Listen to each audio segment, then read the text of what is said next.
यानी 1 degree alcohol पूछे तो जब हमारा OH समूह ऐसे कार्बन से जुड़ा हो जो केवल एक कार्बन से जुड़ा हो 1 डिग्री अल्कोहल कहलाते हैं। जब हमारा OH समूह किसी ऐसे कार्बन से जुड़ा हो जो अन्य 2 कार्बनों से जुड़ा हो 2 डिग्री अल्कोहल कहलाता है। और जब OH समूह ऐसे कार्बन से जुड़ा हो जो अन्य 3 कार्बनों से जुड़ा हो। Hello friends, welcome back to solution by Saurabh. आज की वीडियो में हम कवर करेंगे एल्कोहल, फिनॉल, ईथर को। हमने अपनी लास्ट वीडियो में कवर किया था हेलो एल्केन और हेलो एरीन की। इसके बीच में हमने कई सारी आपके लिए लाइव क्लासेस लाई हैं। आप सबने उसको सबको बहुत सारा प्यार दिया है। ये वीडियो आपको रिकॉर्डेड मिलेगी क्योंकि इस वीडियो में हम पूरा का पूरा आपका एल्कोहल, फिनॉल, ईथर को अच्छे से कवर करेंगे।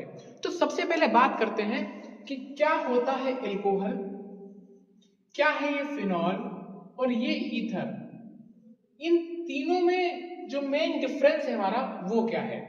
तो देखिए, जब जब हम एल्कोहल की बात करते हैं तो एल्कोहल को हम ऑल से प्रदर्शित करते हैं और इसके लास्ट में होता है OH। यानी किसी भी आपके जो आपका कार्बनिक यौगिक हो उसके लास्ट में अगर क्रियात्मक समूह OH है तो वो एल्कोहल को रिप्रेजेंट करता है।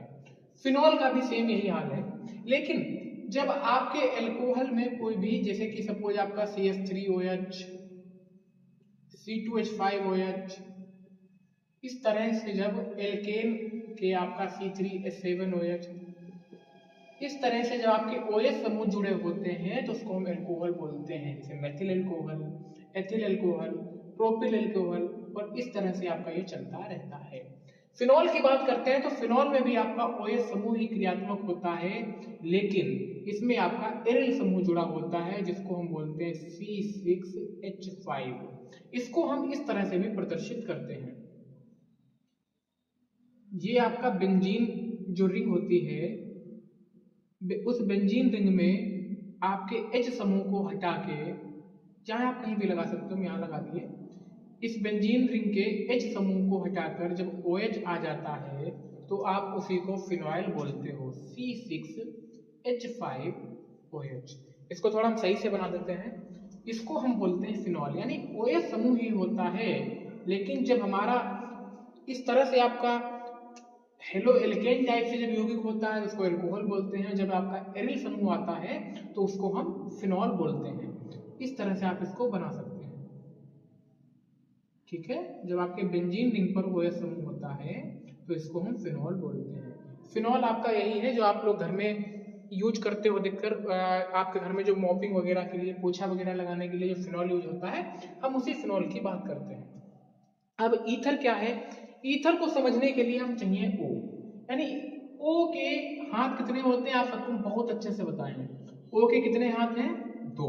हम 2, हमारे 2, ऑक्सीजन की संयोजकता 2। इस पर हम बहुत विस्तार से हम चर्चा कर चुके हैं जब हमने आपको IUPAC और संरचना सूत्र पढ़ाया था, जिसको आप सबने बहुत ज्यादा प्यार दिया है।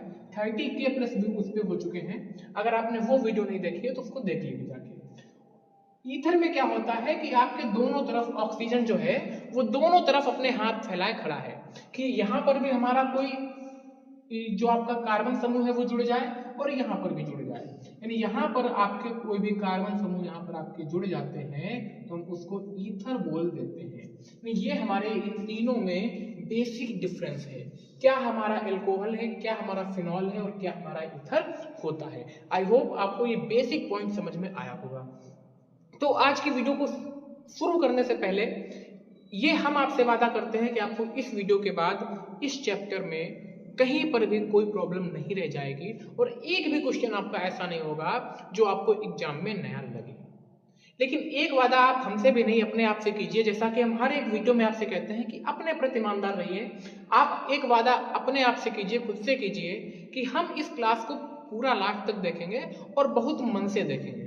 तो अब शुरू करते हैं बिना समय को बर्बाद किए, कम समय में ज्यादा सीखने की। अब हम बात करते हैं एल्कोहल के वर्गीकरण की। तो एल्कोहल का वर्गीकरण 2 प्रकार से किया जाता है। एक है आपका OH की संख्या के आधार पर, यानी हमारे किसी यौगिक में कितने OH हैं, 1 है, 2 है, 3 है। और दूसरा हम करते हैं कार्बन की प्रकृति के आधार पर, यानी हमारा जो OH समूह जिस कार्बन से जुड़ा है उसकी प्रकृति कैसी है। तो हम देखते हैं पहले OH की संख्या के आधार पर। तो बच्चों इसमें पहला आता है मोनो मोनो। हम यहाँ पे जो भी आपको लिखा रहे हैं, अगर आपके पास नोट प्रॉपर नहीं है तो आप लोग नोट्स बनाते हुए चलें, अदरवाइज हमें पता है आप लोग बहुत मक्कार हैं। तो डिस्क्रिप्शन में आपको व्हाट्सएप का चैनल मिल जाएगा हमारे सोल्यूशन बाय सौरभ का, उससे आप जुड़ जाइए, आपको सभी नोट्स प्रोवाइड करा दिए जाएंगे। तो इसमें हम पहला देखते हैं मोनो हाइड्रिक एल्कोहल। मोनो का मतलब आप सबको पता है कि मोनो का मतलब अकेला, यानी मोनोहाइड्रिक एल्कोहल हम उसमें बोलते हैं जिसमें केवल एक OH समूह होता है। जैसे फॉर एग्जांपल हम बात करें तो मैंने बोला मोनोहाइड्रिक एल्कोहल के लिए CH3OH, C2H5OH। ये देखिए इसमें OH समूह की जो संख्या है ये 1 है, और जब हमारे OH समूह की संख्या 1 होती है तो हम उसको मोनोहाइड्रिक एल्कोहल कहते हैं। यानी मोनोहाइड्रिक एल्कोहल अगर आए कहना ऐसे कार्बनिक यौगिक या ऐसे एल्कोहल जिसमें एक OH समूह उपस्थित होता है, मोनोहाइड्रिक एल्कोहल कहते हैं। दूसरा आपका होता है डाइहाइड्रिक एल्कोहल। डाइहाइड्रिक एल्कोहल बहुत ही ज्यादा बेसिक चीजें हैं बेटा, और ये सबको आनी चाहिए। डाइहाइड्रिक एल्कोहल, तो इसमें भी कोई इतना ज्यादा एक्स्ट्रा चीज नहीं है जिसको आप समझ ना पाए। इसमें क्या होगा, डाई से मतलब है दो, जिसमें हमारे OH समूह 2 होते हैं।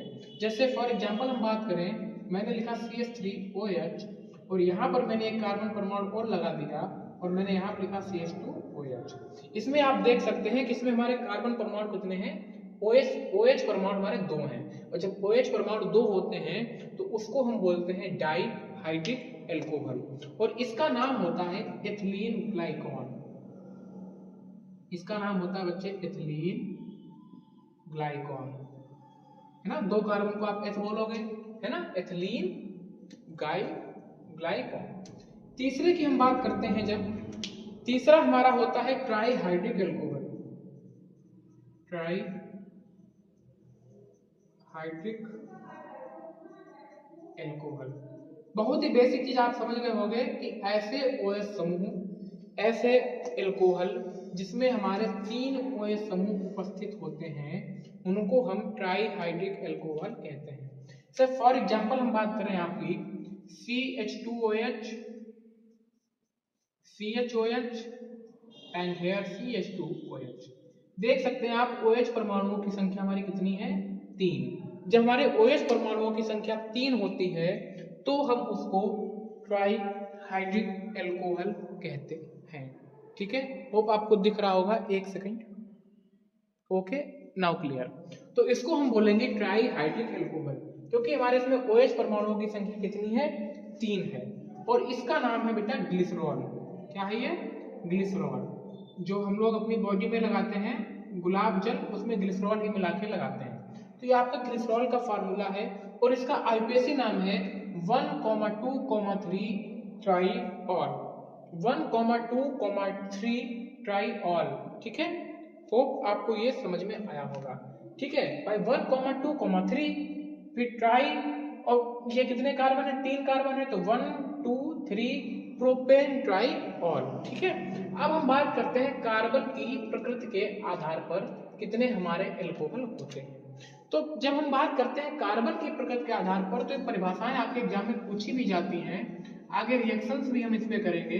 तो आपका आएगा 1 डिग्री अल्कोहल क्या है, फिर आपसे पूछेंगे 2 डिग्री अल्कोहल क्या है, 2 डिग्री अल्कोहल क्या है, देन आपसे ये पूछेंगे कि 3 डिग्री अल्कोहल आपका क्या है। 1 डिग्री अल्कोहल, 2 डिग्री अल्कोहल और 3 डिग्री अल्कोहल के बारे में आपसे ये पूछेंगे। तो अब देखिए 1 डिग्री अल्कोहल की हम बात करते हैं, पहले हम एग्जांपल लिख लेते हैं, फिर आपको बहुत अच्छे से इसमें चीजें समझ में आएंगी। ये हमने लिखा 1 डिग्री अल्कोहल का एग्जांपल। जब हम 2 डिग्री अल्कोहल की बात की है तो हम 2 डिग्री के अल्कोहल को इस तरह से कुछ लिखे। अभी आपको सभी चीजें एक एक करके आपको समझ में आएंगी कि हम यहाँ पे क्या कर रहे हैं। जब हम 3 डिग्री अल्कोहल की बात की है तो हम उसको कुछ इस तरह से प्रदर्शित करेंगे। अब समझते हैं इसको कि हमने यहाँ पर ये क्या किया, किस चीज का हमने यहाँ पे यूज किया है। यहाँ पर एक्चुअल में 3 होना चाहिए। कार्बन की हमारी संयोजकता कितनी होती है, 3 होती है, 4 होती है, तो 1 यहाँ है तो 3 यहाँ है। ठीक है, ये संयोजकता वाली टॉपिक को बहुत अच्छे से समझ लीजिएगा, काफी चीजों में आपकी हेल्प करेंगे। अब देखिएगा, इसमें OH समूह हमारे एक कार्बन से जुड़ा है। अब इसके पीछे हम कितने भी कार्बन लगा दें, सपोज इसके पीछे हमने एक कार्बन और लिख दिया, दिस वन, अब मच बेटर है। मैंने बोला कि जब हमारा OH समूह किसी ऐसे कार्बन से जुड़ा होता है, तीनों में देखिएगा, जब हमारा OH समूह किसी ऐसे कार्बन से जुड़ा होता है, जब हमारा OH समूह किसी ऐसे कार्बन से जुड़ा होता है, और इसमें भी सेम पहली लाइन आपकी वही रहेगी कि जब हमारा OH समूह किसी ऐसे कार्बन समूह से जुड़ा होता है। अब किसी ऐसे कार्बन से जुड़ा हो जो केवल एक कार्बन से जुड़ा हो, 1 डिग्री अल्कोहल। किसी ऐसे कार्बन से जुड़ा हो जो अन्य 2 कार्बनों से जुड़ा हो, वो 2 डिग्री अल्कोहल। और किसी ऐसे कार्बन से जुड़ा हो जो पुनः 3 अन्य कार्बनों से जुड़ा हो, उसे हम 3 डिग्री अल्कोहल कहते हैं। आप कहिएगा सर जी बिल्कुल अच्छे से हमको ये चीज समझ में आ गई है। यानी 1 डिग्री अल्कोहल पूछे तो जब हमारा OH समूह ऐसे कार्बन से जुड़ा हो जो केवल एक कार्बन से जुड़ा हो, 1 डिग्री अल्कोहल कहलाते हैं। जब हमारा OH समूह किसी ऐसे कार्बन से जुड़ा हो जो अन्य 2 कार्बनों से जुड़ा हो, 2 डिग्री अल्कोहल कहलाता है। और जब OH समूह ऐसे कार्बन से जुड़ा हो जो अन्य 3 कार्बनों से जुड़ा हो, उसे हम 3 डिग्री अल्कोहल कहते हैं। आई होप आपको इसमें कोई भी प्रॉब्लम नहीं होगी, बहुत अच्छे से इस टॉपिक को समझिएगा। अब हम बढ़ते हैं थोड़ा सा आगे। पहले आप इसका स्क्रीनशॉट ले लीजिएगा एक, जिससे आपको ये चीजें, जब आपका इसमें आपका स्क्रीनशॉट में पड़ा रहेगा तो आप यहाँ से पढ़ सकते हैं चीजों को आसान से। तो बढ़ते हैं अब आगे, बढ़ते हैं थोड़ा सा आगे, एल्कोहल के बनाने की विधियां। तो आपको एक चीज बता दें, आपके एल्कोहल और फिनॉल में बहुत ज्यादा विशेष अंतर नहीं है। जो एल्कोहल है वो आपकी खुली श्रृंखला में OH लगा होता है, और फिनॉल में आपकी जो बंद श्रृंखला है बेंजीन, उसमें OH लगा होता है। तो ये मोस्टली अब क्रियाएं आपकी एक जैसी हैं। एग्जाम्पल में आपको समझाते हैं। जैसे पहली अपक्रिया है आपकी हेलो एल्केन के जल अपघटन से। जैसे आपका जो सबसे पहले हम बनाएंगे हेलो एल्केन के जल अपघटन से, यानी हम हेलो एल्केन का क्या करें बच्चे, जल अपघटन करें, तो हमें क्या प्राप्त हो जाएगा, एल्कोहल प्राप्त हो जाएगा। तो अब देखिएगा एक बेसिक पॉइंट करते हैं। हेलो एल्केन का मतलब क्या है, मैंने आपको बताया था कि हेलो एल्केन का मतलब है हमारा RH। हेलो एल्केन का मतलब है हमारा RH, और इसका हम कर रहे हैं जल अपघटन। तो हमने क्रिया करा दी NaOH से, ठीक है, NaOH से हमने क्रिया करा दी। ये विलयन हमारा क्षारीय विलयन है, क्योंकि हमको पता है कि NaOH हमारा सोडियम हाइड्रोक्साइड क्षारीय विलयन है।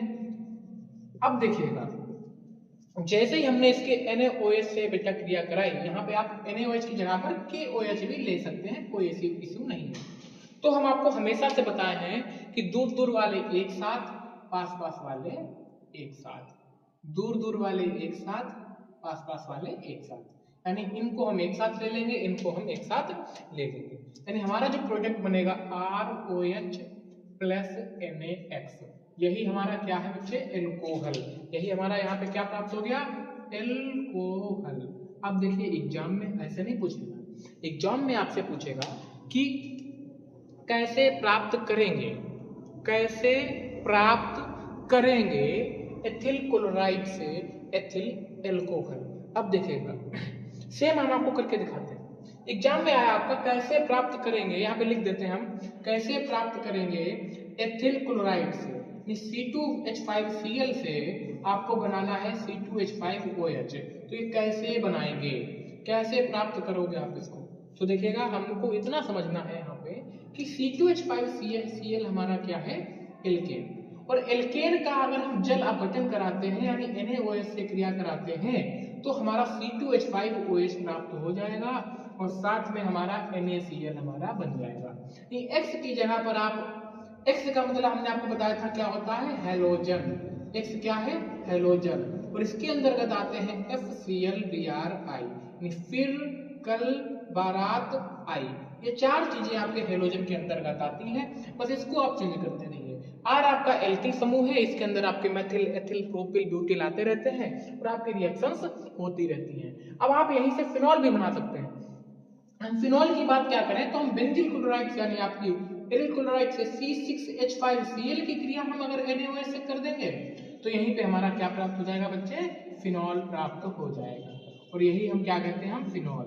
इसलिए हम आपसे कह रहे हैं कि अल्कोहल और फिनॉल की रिएक्शंस जो सेम है उसको हम दोबारा नहीं पढ़ेंगे, इसी में आपको ध्यान देना है। जो कुछ अलग से रिएक्शंस हैं तो जब हम फिनॉल की बात करेंगे तो उसमें इस चीज को कवर कर लेंगे। लेकिन एक पॉइंट टेबल है आप सबके लिए, क्षारीय विलयन आपको यहाँ पर भी मेंशन कर देना है, ठीक है। ये आपने बनाई हेलो एल्केन के जल अपघटन से ये रिएक्शन। अब हम थोड़ा सा आगे बढ़ते हैं और दूसरे प्रकार से हम इसको कैसे बना सकते हैं, दूसरे कौन कौन सी रिएक्शंस हैं उन पर हम चर्चा करेंगे।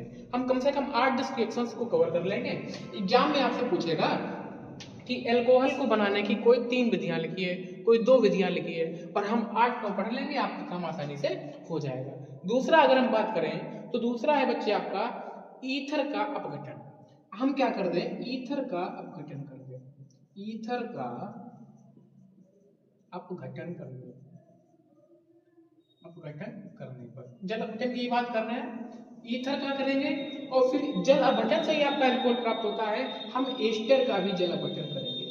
एस्टर का जल अपघटन करने पर आपको ईथर से भी ये रिएक्शंस प्राप्त होंगी और आपको एस्टर से भी ये दोनों रिएक्शंस प्राप्त होंगी। हम इनको एक साथ पढ़ लेंगे जिससे आपको चीजें रिलेट करने में कोई भी दिक्कत नहीं होगी। तो ईथर की हम बात करते हैं, हमने अभी पढ़ा था ईथर क्या होता है।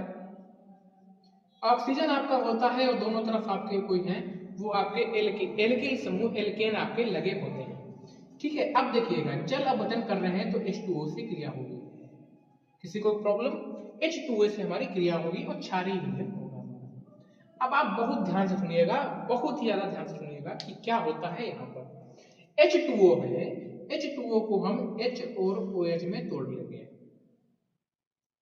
ठीक है। H और OH में हमने इसको तोड़ लिया। अब देखिए इसके पास जो है वो O पहले से है तो ये वाला O इधर रहेगा, ठीक है। हमने H2O को H और OH में इसको हमने तोड़ा है, ईथर को, ठीक है। H और OH में हमने इसको तोड़ा है तो इधर O पहले से था तो इसको O की नीड नहीं थी, तो इधर कुछ नहीं था तो इसको OH आ गया। क्लियर है बिल्कुल, इसमें कोई डाउट नहीं रखना आप, फिर से हम आपको बता देते हैं। देखिए छोटी छोटी चीजें ही डाउट बन के परेशान करती हैं। बॉन्ड आपका देखिए यहाँ पे लगा है, आप कहीं पर भी लगा लो, चाहे यहाँ लगा लो, इस R के साथ O पहले से है, यहाँ पर आपका H भी है और OH भी है, तो इसके साथ O पहले से था तो इसके साथ केवल क्या आया, H आया, और इसके साथ क्या आ गया, पूरा का पूरा OH आ गया। तो प्रोडक्ट हमारा क्या बनेगा, ROH, क्या बना हमारा, ROH plus R dash OH, ROH plus R dash OH। तो आपका ये भी एल्कोहल है और ये भी आपका एल्कोहल ही है। क्लियर है बिल्कुल यहाँ पर। अब इसमें अगर हम ऑप्शन की बात करें कि किस तरह से क्वेश्चन एग्जाम से पूछेगा, तो सपोज उसने कह दिया कि एथिल मेथिल ईथर से, एथिल मेथिल ईथर से एथिल अल्कोहल बनाओ। देखिएगा CH3O C2H5 प्लस H2O, इसकी हम रिएक्शन करेंगे तो CH3 के साथ हम OH भेज देंगे और इधर C2H5O पहले से है, इसके साथ हम केवल H भेज देंगे। ये हमारी रिएक्शन यहाँ हो जाती है। इतना ज्यादा पैनिक होने की जरूरत नहीं है, जो रिएक्शन से आपकी बार बार रिपीट होके आती हैं तो इतना ज्यादा हमें घबराने की जरूरत बिल्कुल नहीं है। अब हम एस्टर की बात करें, मेन चीज आप फोकस कीजिए कि हमको समझना क्या है, आपको इन चीजों पे इतना भटकना नहीं है, आपको ये पता होना चाहिए कि ईथर को लिखते कैसे हैं, एस्टर को हम लिखेंगे कैसे। तो एस्टर को हम लिखते हैं बेटा RCOOR डैश से, यानी हम एस्टर को लिखते हैं RCOOR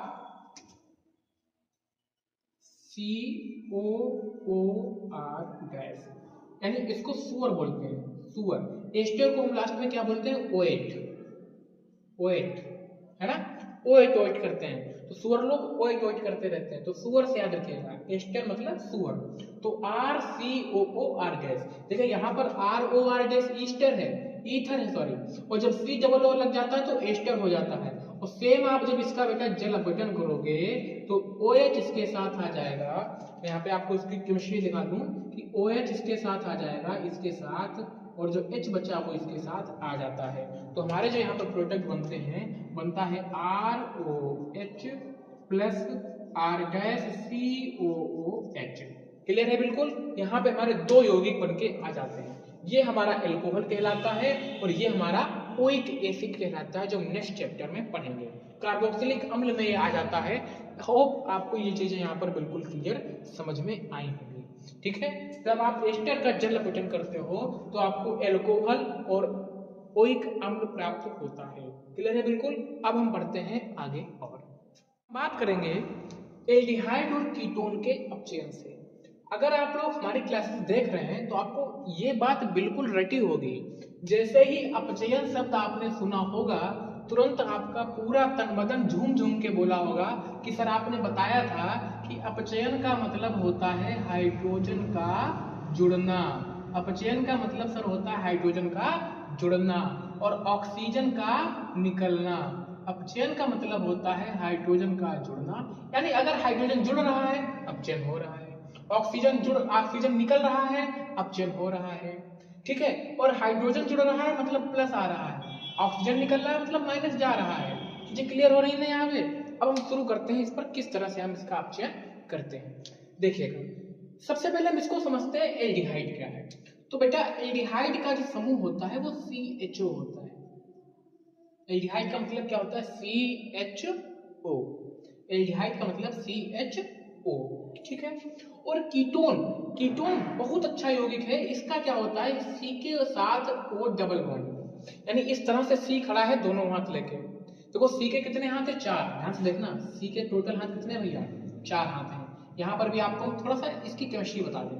C के भी कितने हाथ हैं भैया? 4 हाथ हैं। ठीक है, इस तरह से एल्डिहाइड आपने बनाया तो R एक तरफ लग गया, R हुआ आपका। अब देखिए एक तरफ क्या लग गया? H लग गया। यहाँ पे लगा दीजिए, कहीं भी लगा दीजिए, यहाँ लिखते हैं। एक तरफ R आया, एक तरफ H आया। अब बचा O। O के हैं दोनों हाथ, तो C का ये हाथ यहाँ से ट्रांसफर होकर यहाँ आ गया, ये आपका क्या है? Aldehyde, RCHO। कीटोन की बात करते हैं तो C के 2 हाथ ऐसे हैं और उधर से O के भी 2 हाथ ऐसे हैं, यानी दोनों डबल बॉन्ड बनाए खड़े हैं। और इन दोनों हाथों पे क्या लग गया? आपके एल्किल समूह लग गया। ये दोनों बराबर भी हो सकते हैं और बराबर नहीं भी हो सकते हैं, तो हमें इसका अभी यहाँ पे कोई टेंशन लेने की जरूरत नहीं है। चाहे आप इक्वल लिख लो चाहे अनइक्वल लिख लो, कैसे भी आप कर सकते हो, कोई दिक्कत नहीं। तो ये आपकी क्या है? पहली रिएक्शन है। ये आपकी क्या है? दूसरी रिएक्शन है। ठीक है, अब इसका अपचयन कर रहे हो। अपचयन का मतलब क्या है? हाइड्रोजन का जुड़ना। अपचयन का मतलब क्या है भैया जी? हाइड्रोजन का जुड़ना। जो इसमें याद करने वाला पॉइंट है वो ये है कि इसमें हम जो करते हैं बच्चे, वो Na और C2H5OH की उपस्थिति में करते हैं। सोडियम धातु होगी और C2H5OH की उपस्थिति होगी। सोडियम धातु होगी और C2H5OH की उपस्थिति होगी, और इसका हम कर रहे होते हैं बच्चे अपचयन कर रहे होते हैं। कि हमने H2 हालांकि लिख दिया है, लेकिन फिर भी आप यहाँ पे अपचयन को यहाँ पे प्रदर्शित कर सकते हो कि इसका हम अपचयन कर सकते हैं। और अपचयन में आप हाइड्रोजन को कुछ इस तरह से लिखिए तो मच बेटर रहता है कि आप H को कुछ इस तरह से जोड़ रहे हो। आप ऐसे भी लिख सकते हो, कोई भी आपका क्वेश्चन को गलत नहीं कर सकता है, और आप ऐसे भी लिख सकते हो जैसे आपकी इच्छा करे। अब देखिए, अब यहाँ पर होगी क्रिया। अब आप लगाइएगा दिमाग कि H आया है, ये कायदे में आपका क्या लिखा है? RCHO ये लिखा है। 2 H और आएंगे तो देखना होगा क्या? एक H यहाँ आ जाएगा, एक H यहाँ आ जाएगा, तो आपका कायदे में देखिए क्या बनेगा? R। ठीक है, C के चारों हाथ हमने ओपन कर दिए, इधर O है, इधर आपका क्या है? H है। देखिए इतना हमने वही किया, बस इस हाथ को ओपन करके कहाँ कर दिया? यहाँ कर दिया। यहाँ पर क्या लग गया? H। भाई यहाँ पे 2 H हैं तो एक H यहाँ आ गया। जो दूसरा H था, ऑक्सीजन के 2 हाथ है ना, वो यहाँ से खुल के कहाँ आ गया? यहाँ आ गया। यहाँ पर भी क्या लग गया? H लग गया। और इसको हम यहाँ पे बोल सकते हैं RCH2OH। क्या भैया यही हमारा एल्कोहल नहीं कहलाता है? यानी हमने यहाँ पर आपका एल्डिहाइड से एल्कोहल बना दिया। ये देखिए, ये हमने आपको पूरी केमिस्ट्री समझाई है, ग्रामर ऑफ केमिस्ट्री इसको हम बोलते हैं, ग्रामर ऑफ केमिस्ट्री, GOC। अगर आपको ये ज्यादा हाईफाई लग रहा है, ज्यादा कुछ प्रेशराइज लग रहा है, नहीं चीजें समझ में आ रही तो आप ऐसे समझो, हमारे पास एल्डिहाइड था, एल्डिहाइड में हमने अब चेंज कर दिया हाइड्रोजन से Na और C2H5OH की उपस्थिति में। तो आपको पता है सर जी हाइड्रोजन 2 होंगे ना, तो एक H को हम कहाँ जोड़ देंगे, यहाँ पे, और दूसरे H को कहाँ जोड़ देंगे, यहाँ पर। तो RCH एक जुड़ के 2 हो जाएगा और O के बाद एक जुड़ के ये हो जाएगा, यही तो हमने लिखा है। मतलब ये टोटल किस तरह से क्रिया करता है हमने आपको वो यहाँ पर समझाने की कोशिश की है। क्लियर है बिल्कुल। अब हम इस पर बात करते हैं। अब आप यहाँ पे देखिएगा, यहाँ पर भी आपके भैया कितने H हैं, 2 H हैं, ठीक है। तो ये आपका R यहाँ पर ऐसे रहा, ध्यान से देखिएगा, ये वाला R ऐसे रहा, ये वाला R ऐसे रहा, दोनों बॉन्ड आपके ऐसे रहे, C ऐसे रहा। 2 H हैं, एक हमने एक C के साथ लगा दिया, एक हमने OH के साथ लगा दिया। क्या हमारा ये भी एल्कोहल नहीं कहलाता है? लेकिन एक मिनट, थोड़ा इसको ध्यान से समझिए, क्या ये हमारा 2 डिग्री एल्कोहल नहीं है? क्या ये हमारा 2 डिग्री एल्कोहल नहीं है? क्या ये हमारा 1 डिग्री एल्कोहल है? यानी OH ऐसे कार्बन से जुड़ा है जो अन्य 2 कार्बनों से जुड़ा है, तो कितने डिग्री एल्कोहल हो गया, 2 डिग्री एल्कोहल हो गया। यानी आपसे ऑब्जेक्टिव में ऐसा पूछ सकता है कि जब हम कीटोन का अपचयन करते हैं तो कौन सा एल्कोहल प्राप्त होता है, 1 डिग्री, 2 डिग्री, 3 डिग्री, इनमें से कोई नहीं। तो जब आप एल्डिहाइड का अपचयन करोगे तो 1 डिग्री एल्कोहल मिलेगा, जब आप कीटोन का अपचयन करोगे तो 2 डिग्री एल्कोहल मिलेगा। हम यहीं से ध्यान दे सकते हैं, यहाँ पर कार्बन परमाणु के साथ 2 R जुड़े हैं, यानी 2 कार्बन की श्रृंखला जुड़ी है, तो ये 2 डिग्री एल्कोहल प्रदान करेगा। तो बहुत ही बेसिक सा क्वेश्चन है, लेकिन बहुत ज्यादा इंपॉर्टेंट क्वेश्चन है, तो बहुत ध्यान से चीजों को समझिएगा, ठीक है। ये हमारा रहा एल्डिहाइड और कीटोन, ठीक है बिल्कुल। अब हम बढ़ते हैं, तो अब हम बात करेंगे कि प्राथमिक एमीन की नाइट्रस अम्ल के साथ क्रिया। बहुत ही ज्यादा इंपॉर्टेंट क्वेश्चन है और ये ऐसे घुमा के आएगा क्वेश्चन। आप देखिए क्वेश्चन कैसे घुमाता है आपको, आप पढ़े हुए होते हो और फिर भी आपको लगता है कि अरे ये क्या आ गया। आपके क्वेश्चन में आएगा कैसे प्राप्त करोगे, और 3-4 क्वेश्चन होंगे जिनमें से एक क्वेश्चन ऐसे होगा, लिखा होगा कैसे प्राप्त करोगे एथिल एमीन से, एथिल एमीन से एथिल एल्कोहल। जब बहुत मस्ती से पढ़ते हैं, बहुत अच्छे से पढ़ते हैं, आपको एक एक चीजें समझ में आने वाली हैं। तो हम इस पर चर्चा बाद में करेंगे, पहले इसको देखते हैं। यानी आप बहुत बेसिक से पढ़ोगे और आप जिस तरह से आपका एग्जाम आता है, जिस तरह से एग्जाम में क्वेश्चन पूछे जाते हैं, उसको भी आपको हम बता के हुए चलेंगे कि इस तरह से आपको क्वेश्चन मिल सकता है। इसने बोला प्राथमिक एमीन, ठीक है। अब एमीन को आपको पता होना चाहिए कि एमीन मतलब NH2, तो हमने लिख लिया प्राथमिक एमीन मतलब RNH2, दिस इज अवर प्राथमिक एमीन। अब प्राथमिक एमीन की नाइट्रस अम्ल के साथ क्रिया बहुत दुख देते हैं बच्चों को ये चीजें, एक nitrous, okay, and the another is nitric. जब हम नाइट्रिक की बात करते हैं तो हमारा होता है HNO3, नाइट्रस की बात करते हैं तो होता है हमारा HNO2। तो RNH2 की क्रिया हो गई हमारी HNO2, ओके। हमने प्राथमिक एमीन की नाइट्रस अम्ल के साथ हमने रिएक्शन कर दी। अब देखिएगा हमें लगाना है दिमाग कि हमारा बन क्या सकता है। हमने देखा कि एक नाइट्रोजन यहां पर बिल्कुल बेचारा अलग खड़ा है और दूसरा नाइट्रोजन हमारा यहां पर अलग खड़ा है, ये दोनों आपस में जुड़ने के लिए मरे जा रहे हैं, तो ये हमारा बन सकता है सर N2, यानी N और N आपस में नाइट्रोजन गैस बना के भैया निकल लिए, ठीक है। अब देखते हैं, अब हमको ये तो पता है फिलहाल कि हम एल्कोहल पढ़ रहे हैं तो एल्कोहल बनेगा ही बनेगा, और O को चाहिए H, R तो है ही है, यानी हमारा यहाँ पर R के साथ हमारा OH भी जुड़ गया आके, यानी यही तो हमको चाहिए था सर जी एल्कोहल, हमने बना दिया, हम विनर हुए। अब भी कुछ बचा है, ROH बन गया, N2 निकल गया, ये वाले जो H2O हैं ये हैं, इनको चाहिए O, तो ये बना लेंगे भैया जल।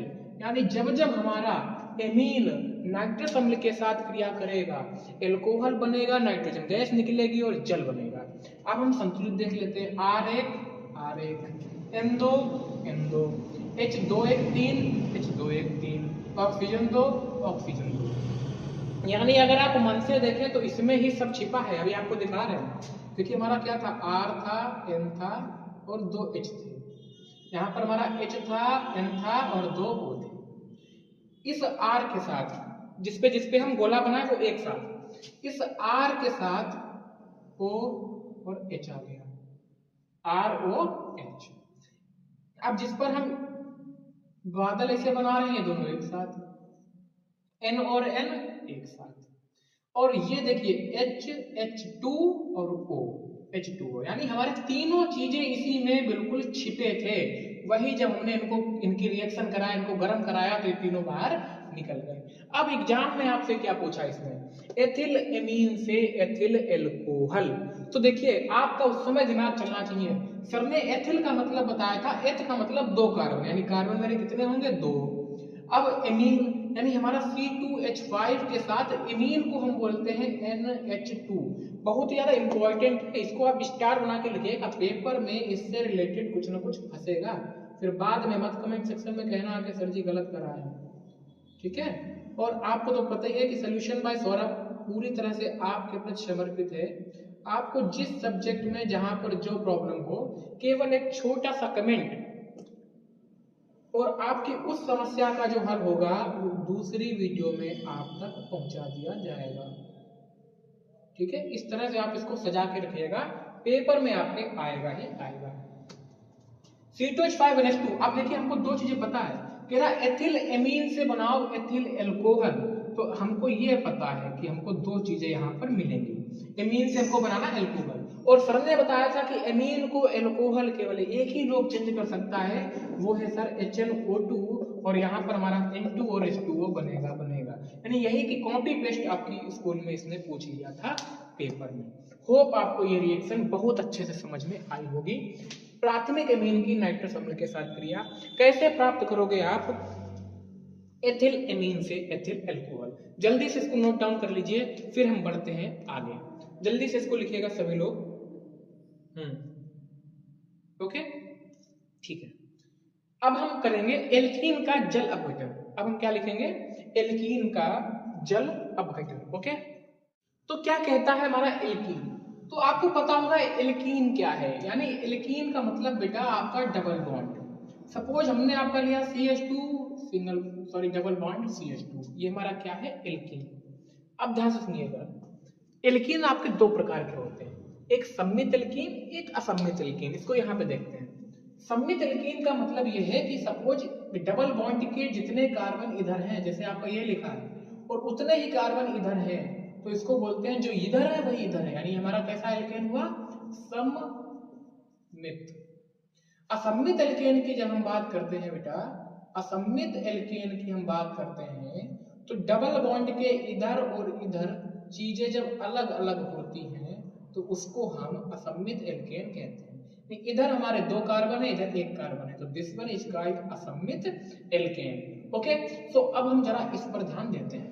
एल्कीन आपका है, सब कुछ आपका लिखा है CH2 डबल बॉन्ड CH2, इसका हमने कर दिया जल अपघटन।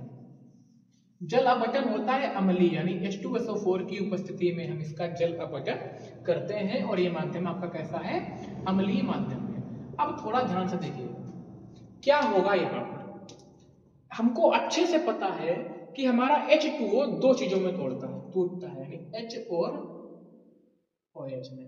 बस इन दोनों को एक साथ लिख दीजिए। कैसे करेंगे हम, CH2 में H जुड़ा, क्या हमारा बन गया CH3, और CH2OH में हमारा जब H जुड़ा तो हमारा CH2OH। परिवर्तन यह है कि double bond change in single bond, dual bond जो मेरा है वो सिंगल बॉन्ड में परिवर्तित हो जाता है।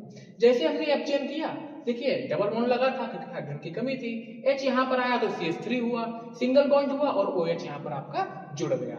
ये आपका हुआ एल्कीन से आपका एल्कोहल बन गया। बहुत ही सुपर डुपर हिट क्वेश्चंस में से है, यहाँ पर देखिए स्टार, इसको भी आप बना लीजिएगा। कहेगा कि एल्कीन से एल्कोहल कैसे प्राप्त करेंगे, तो बेटा एल्कीन से एल्कोहल प्राप्त करना है तो पानी में डाल दो, यानी जल अपघटन कर दो। एल्कीन को आप जल में डुबो दो, आपका एल्कोहल बन जाएगा।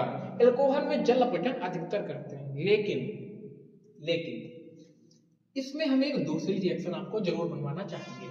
जैसे मैंने आपका एक यौगिक लिया, हमने लिया CH3CH CH3 CH, यही ले लेते हैं, CH3CH डबल बॉन्ड CH2, यही ले लिया हमने। इसलिए क्या हम इधर उधर करें, यानी ये हमारा सममित था, ये हमारा असममित है।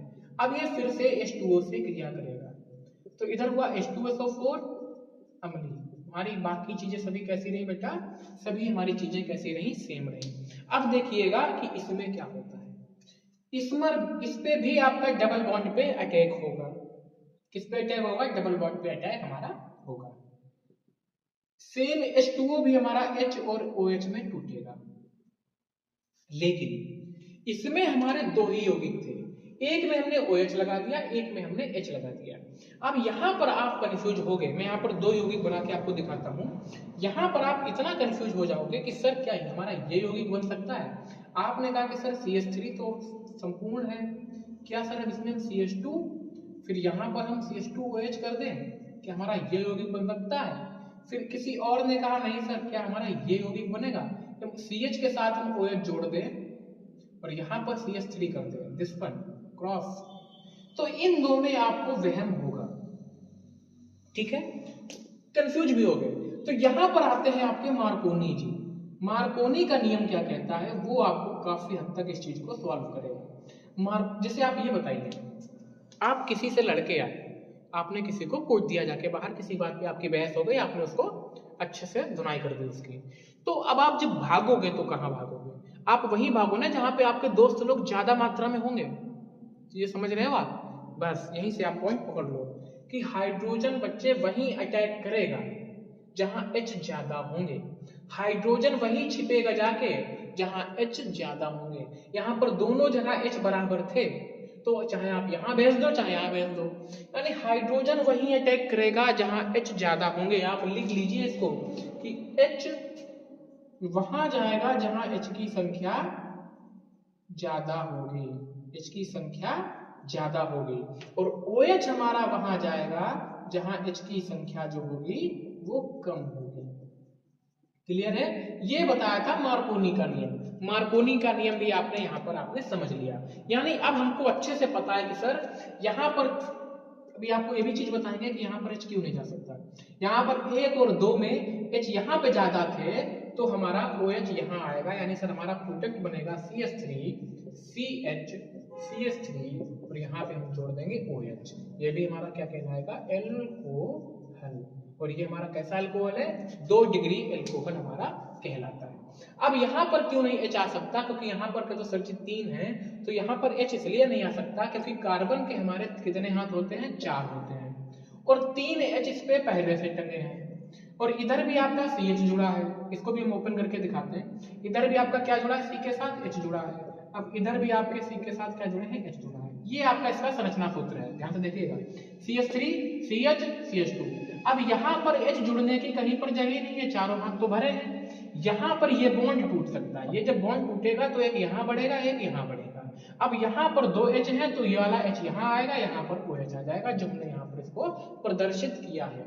तो यस सर जी, अब हमको चीजें काफी हद तक क्लियर हो गई हैं कि किस प्रकार से एल्कीन का जल अपघटन होगा। देखिए, पढ़ते समय किसी भी प्रकार की कोई जल्दबाजी नहीं, यहां पर हम आपको ऐसा समझ रहे हैं कि आप अब तक पूरी तरह से मक्कार बैठे थे, कोई भी आपको होश नहीं था पेपर का। अब जब एग्जाम आए हैं तो आपको थोड़ी बेचैनी हो रही है, इसलिए हम कोशिश कर रहे हैं कि ऐसा आप पढ़ें एक बार, हो सकता है क्लास को 10 मिनट लेट हो जाए, क्योंकि हम कितना भी जल्दी कर लें समय में अंतर नहीं आने वाला। अगर अभी वीडियो आपकी 2 घंटे की जा रही है, जल्दबाजी में पढ़ाएंगे तो हो सकता है वो 1 घंटे 50 मिनट की हो जाए, लेकिन ये 10 मिनट बचा के आप अपनी जिंदगी में कुछ बड़ा नहीं कर लोगे जाके। यानी अगर आप पहली बार पढ़ रहे हो तो थोड़ा उसको चीजों को समझ के पढ़िए, क्योंकि एक बार में अगर आपने चीजों को समझ ली तो बार बार आपको उस चीज को पढ़ने में जो टाइम वेस्ट करेंगे आप, ठीक है, उससे बेहतर है कि एक ही बार में अच्छे से हम कंटेंट को समझ लें। अब हम बढ़ते हैं आगे, तो अब हम बात करेंगे अल्कोहल के भौतिक गुणों की और इनके रासायनिक गुणों की, ठीक है, फिर हम इसके उपयोग को भी देखेंगे। ओके, भौतिक गुण, लेकिन एक रिएक्शन आपकी बच रही है, उसको भी देख लेते हैं, वो है आपका कार्बोहाइड्रेट के किण्वन द्वारा। फिर हम इसके रासायनिक गुणों की बात करेंगे। कार्बोहाइड्रेट के किण्वन द्वारा, क्योंकि ये रिएक्शन आपकी कैसे छूट सकती है, अल्कोहल बनाने के लिए कार्बोहाइड्रेट, कार्बोहाइड्रेट का मतलब होता है ग्लूकोज। जो भी आप ग्लूकोज का यूज करते हो उसके द्वारा हम किस प्रकार से एल्कोहल बना सकते हैं। ग्लूकोज यानी जिसमें आपका मिठास होती है। सपोज आपने ग्लूकोज लिया C6H12O6 और इसमें आपने किण्व छोड़ दिया यानी कीड़े छोड़ दिए। आप लोग सुनते हो ना कि अंगूर से आपके हो गए और आपके बहुत सारे फलों से शराब बनाई जाती है, तो वही चीज है। किण्वन हमने कर दिया, किण्व छोड़ के ईस्ट नामक, तो आपका वहां पर एथिल अल्कोहल यानी C2H5OH प्राप्त हो जाता है। ठीक है, C6H12O6 से आपका C2H5OH प्राप्त हो जाता है। क्लियर है बिल्कुल? गुड। इसको संतुलित करने में चक्कर में नहीं पड़ना है, बस हमको इतना पता होना चाहिए कि जब हमने यहाँ पर ग्लूकोज का ईस्ट के द्वारा किण्वन किया तो हमारा एथिल अल्कोहल बन जाता है। ओके, अब हम इसके रासायनिक गुण की बात करते हैं जो भर भर के आपके एग्जाम्स में आते हैं। इनके रासायनिक धातुओं के साथ जब हम क्रिया की बात करते हैं तो आपको ये पता होना चाहिए कि हाइड्रोजन गैस निकलती है।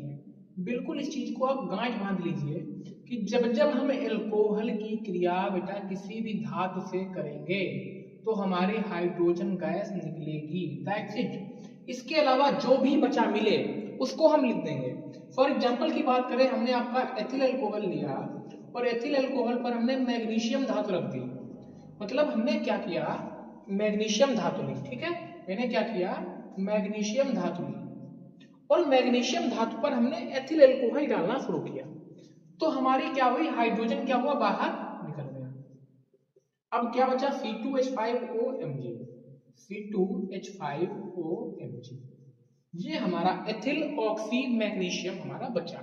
अब इसको खेल करते हैं संतुलित करने में। क्या होता है संतुलन, कार्बन दो H5 एक 6 H5 2 7, यानी यहीं पे हमारा मामला गड़बड़ हुआ।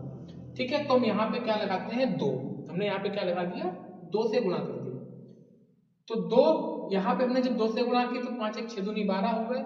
यहाँ पर भी हमने फिर 2 से गुणा करनी पड़ी, 5 दूनी 10 2 12 हो गए। Mg 2 हो गए तो Mg भी 2 से गुणा कर दिया। ये हमारा है संतुलन। क्लियर है बिल्कुल?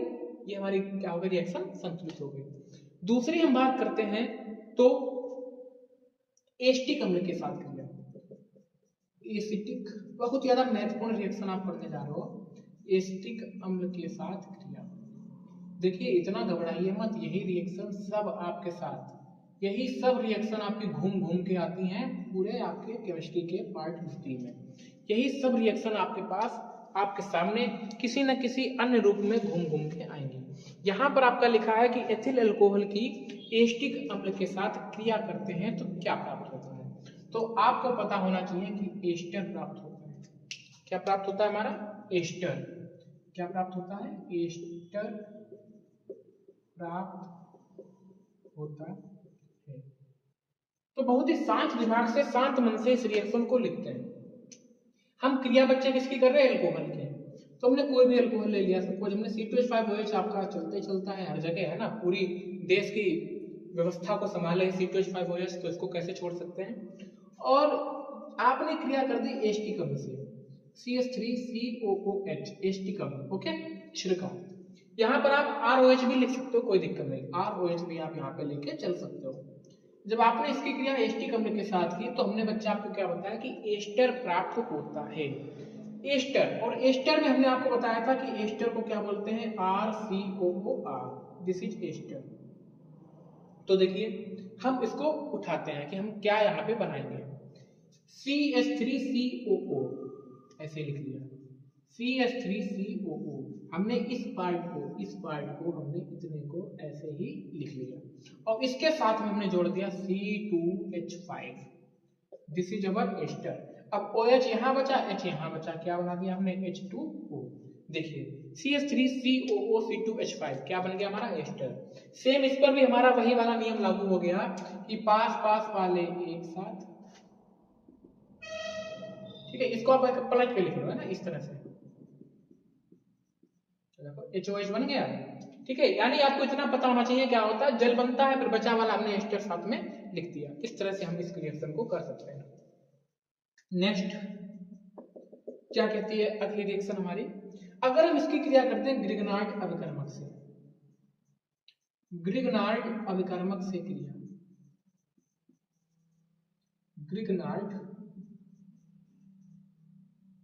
अभिकर्मक से क्रिया।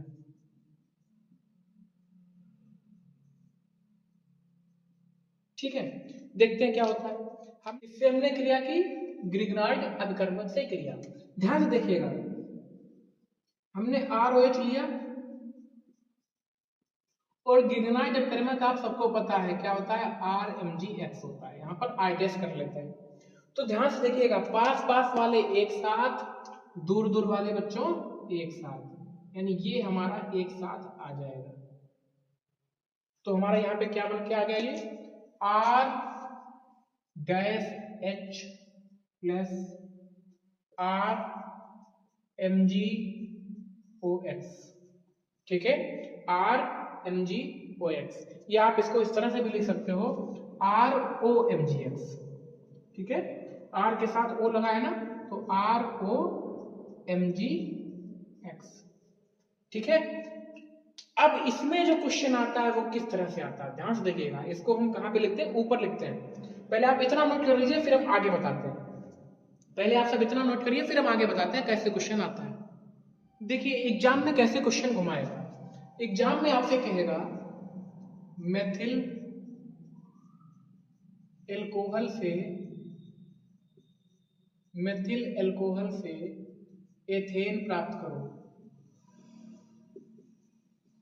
एथेन प्राप्त करो। तो देखिएगा हम क्या करते हैं, मेथिल अल्कोहल हमारा CH3OH। अब हमको बनाना है एथेन। अब देखिए एथेन में ये क्रिया करना है, यानी हम यहाँ पे लेंगे C2H5Mg और आप जो चाहे ले लो, हमने चलो Cl ले लिया। अब ये दोनों आपस में देखिए क्रिया कर लेंगे तो हमारा बन जाएगा C2H6 और इसी को हम कहते हैं एथेन। और बचे वाले प्रोडक्ट को आप CH3OMgCl, methyl oxy magnesium chloride, कुछ भी कर सकते हैं। अगर यहाँ पे कहता है बच्चे मेथिल एल्कोहल से मेथेन प्राप्त करो, तो यहाँ पर हम CH3 लेते तो CH4 बनता। कहता मेथिल एल्कोहल से प्रोपेन प्राप्त करो, तो यहाँ पर हम प्रोपिल मैग्नीशियम क्लोराइड लेते तो हमारा उधर प्रोपेन बन जाता, या यहाँ पे हमारा बनता methyl oxy magnesium chloride. Clear है बिल्कुल। इस चीज से हम यहाँ पे डिसाइड करेंगे कि हमको यहाँ पर R में कौन सा प्रोडक्ट हमारे लेना है। आई होप आपको ये सब चीजें बिल्कुल क्लियर में समझ में आई होंगी। अब जो बेसिक रिएक्शंस जो हर एक बच्चा जानता है उसकी बात कर लेते हैं। हर एक बार चाहे आपकी हम हेलोएल्केन हेलोरीन में हमने आपको पढ़ाया हो या जहां पर भी हो, वो रिएक्शन बार बार घूम फिर के हर समय वही रिएक्शंस आती हैं, तो उनको देखते हैं बहुत ही जल्दी जल्दी। इससे पहला आप यही आपसे पूछ लेगा PCl3 से क्रिया करो। क्या पूछ लेगा, PCl3 से क्रिया करो। दूसरा आपसे पूछ लेगा कि PCl5 से क्रिया करिए। ये हम एक ही लाइन में आप सबको ये रिएक्शंस बताएंगे क्योंकि बार बार हम इनको पढ़ चुके हैं, ज्यादा टाइम वेस्ट करने की बिल्कुल भी जरूरत नहीं है।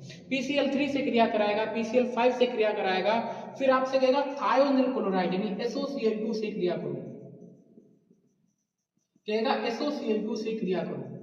3 रिएक्शन आपकी ये हो गई। फिर इसके बाद और भी कुछ है, आगे देखते हैं। पहले इन तीनों से हम निपट लेते हैं। ओके, ROH किससे क्रिया करेगी, PCl3 से। ROH किससे क्रिया होगी, PCl5 से। किससे क्रिया होगी, PCl5 से। और यहां पर भी ROH किससे क्रिया होगी, SOCl2 से। इन तीनों को अभी हम टैकल कर रहे हैं कि किस तरह से हमारा होता है। हमको अच्छे से पता है कि जब जब हमारा Cl H को देखता है अटैक कर देता है। यहाँ पर भी हमारा बनेगा RCl, यहाँ पर भी हमारा बनेगा RCl और यहाँ पर भी हमारा बनेगा RCl। Cl ने H को देखा नहीं, अटैक किया नहीं। क्लियर है बिल्कुल। जब हम PCl3 से क्रिया करते हैं तो हमारा यहाँ पर बनता है H3PO3। 3 से याद रखिएगा, 3 है ना, तो 3 से 3 और 3, H3PO3। यहाँ पर जब हमारा PCl5 से क्रिया करता है तो 5 की संख्या यहाँ पे ज्यादा है, तो यहाँ पर हमारा बनता है POCl3 और प्लस में आता है HCl। इससे याद रखिए बच्चे 5 है ना, तो यहाँ पर 3Cl होगा, तो 3 1 4 1 5। जब SOCl2 से हमारी क्रिया होती है तो अब इसमें देखिएगा, ये भी रिएक्शन आपसे चिपके के लिए है। देखिए SO है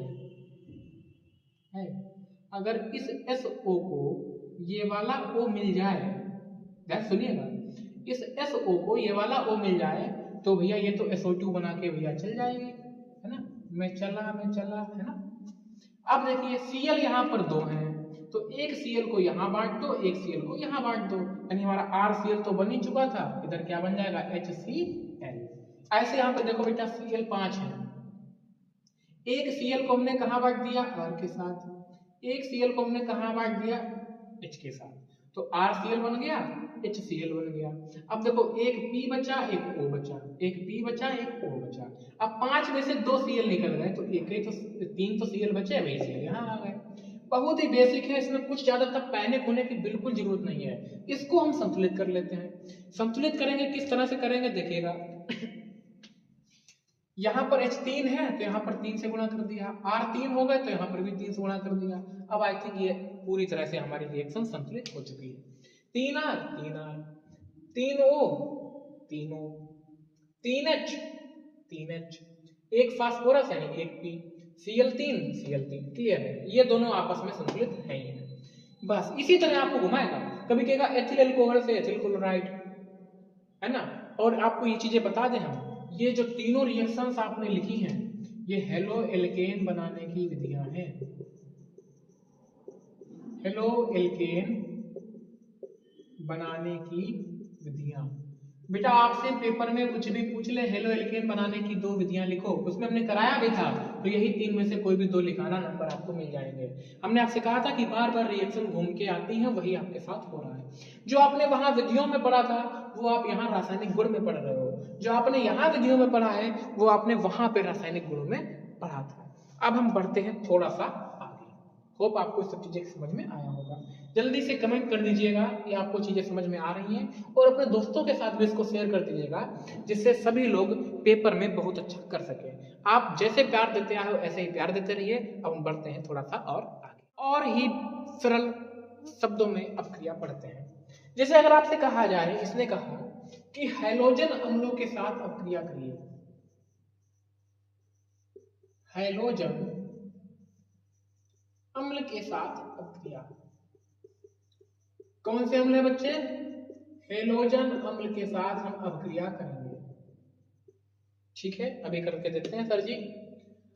एल्कोहल की अब क्रिया करेंगे सर जी, बिल्कुल एल्कोहल की करेंगे। हेलोजन अम्ल क्या होते हैं सर, अम्ल वे होते हैं जिसमें H प्लस आयन होता है, और हेलोजन को बोलते हैं हम X। ओके सर जी, समझ में आया। अब सर जी क्या करें, तो सर जी हमेशा आपको बताते हैं कि पास पास वाले एक साथ। सर जी हम सब समझ गए कि हमारा R के साथ X आ जाएगा और सर यहाँ पर जल निकल जाएगा। ठीक है, यानी जब जब हम अम्ल के साथ क्रिया करेंगे हमारा जल निकलेगा, लेकिन यहाँ पे उत्प्रेरक हमारा रहेगा ZnCl2। अभी इस पर सवाल कैसे आते हैं उन सब पर चर्चा करेंगे, लेकिन पहले हम अब देखते हैं अमोनिया से क्रिया, NH3 से क्रिया। इन सब पर किस तरह से सवाल आते हैं उन पर हम चर्चा करेंगे, लेकिन पहले हम बेसिक इनकी रिएक्शंस को समझ लेते हैं। सर अमोनिया से क्रिया करने यानी हम मिथिल ROH लेंगे और अमोनिया को सर हम NH3 लिखते हैं। ठीक है सर जी, तो सर ZnCl2 इसमें रहेगा, ये रहेगा। आपने कहा सर इसमें OH है, H की अगर कमी पूरी हो जाए तो हम जल बना दें, तो हमने कहा बिल्कुल पूरी हो जाएगी, हम अमोनिया को ऐसे लिख सकते हैं, आपने कहा लिख सकते हैं, हम कहा ये H यहाँ पर हम भेजते हैं, H2O यहाँ पर हमने कर दिया। अब R के साथ जब एक H निकल गया तो NH2 बचा ना, तो R के साथ हम यही NH2 जोड़ देंगे। आपने कहा सर बहुत अच्छे से समझ में आया है, पेपर में आएगी तो हम इसको फोड़ के आएंगे, 100% सर हम इसको करके आएंगे। अगला क्वेश्चन आपका इसी के बेस पे बनता है, उस पर भी चर्चा करेंगे हम अभी। क्या होता है वो क्वेश्चन, जैसे आपसे कहते हैं अमोनिया हो गया, हेलोजन अम्ल हो गया, और एक क्वेश्चन आपका होता है, देख लें हम। ठीक है, आगे बात करेंगे उन पर, पहले हम इनके कैसे क्वेश्चन आए हैं वो बात कर लेते हैं। जैसे एग्जाम में अगर आपसे कहे कि बनाइए आप मेथिल एमीन से, अगर आपसे पेपर में पूछ ले कि मेथिल एल्कोहल से सर जी, मेथिल एल्कोहल से भैया मेथिल एमीन प्राप्त करो, मेथिल एल्कोहल से मेथिल एमीन बनाओ।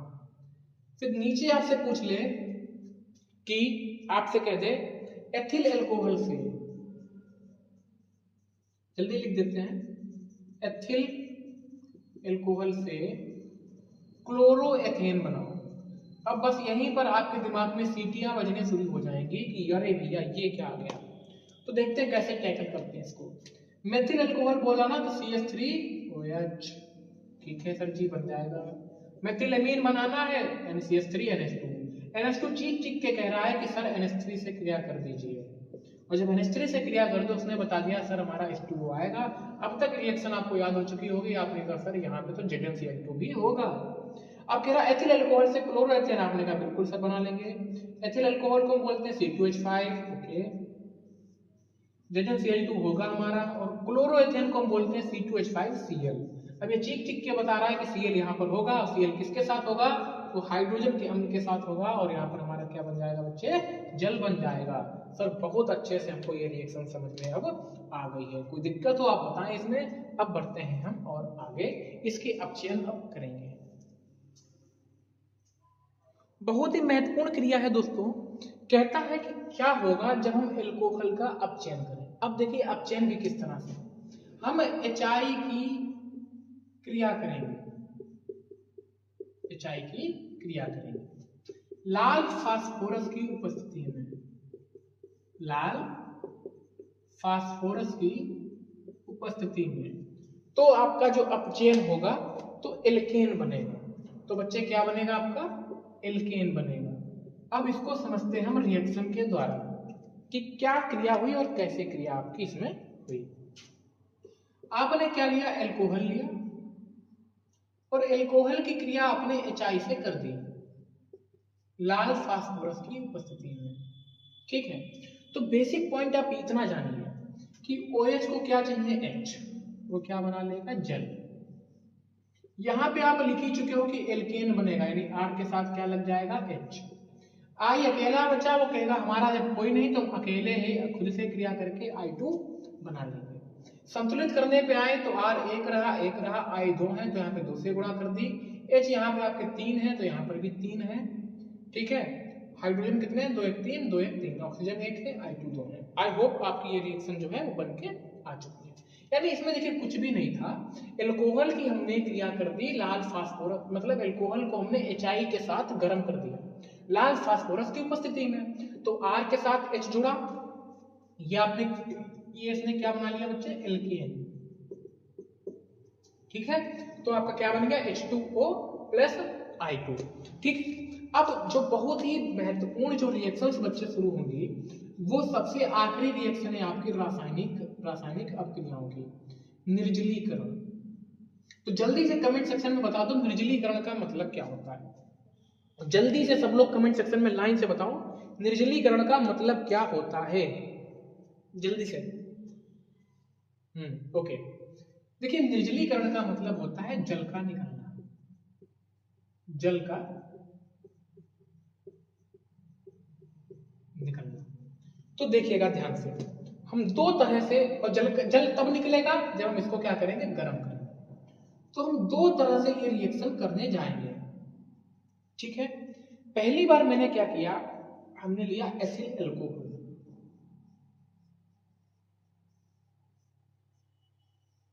खूब ध्यान से देखिएगा, एथिल अल्कोहल हमने यहाँ पे लिया और इसको हमने अम्ल की उपस्थिति में H2SO4 की उपस्थिति में इसको लगभग हमने 160 से 170 डिग्री सेल्सियस तक इसको गर्म किया।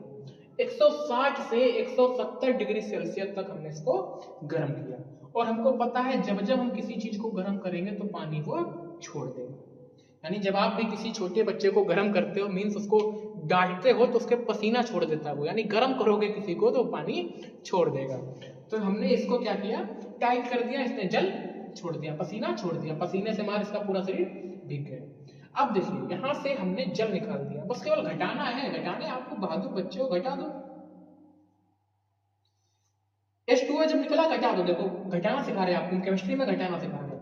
C2 हमारे थे 5 और 6, H कितने थे 6, 6 में से 2 H चले गए, क्या हुआ 4 बचा, O से O कट गया, कुछ नहीं, यानी हमारा क्या बच गया C2H4, C2H4।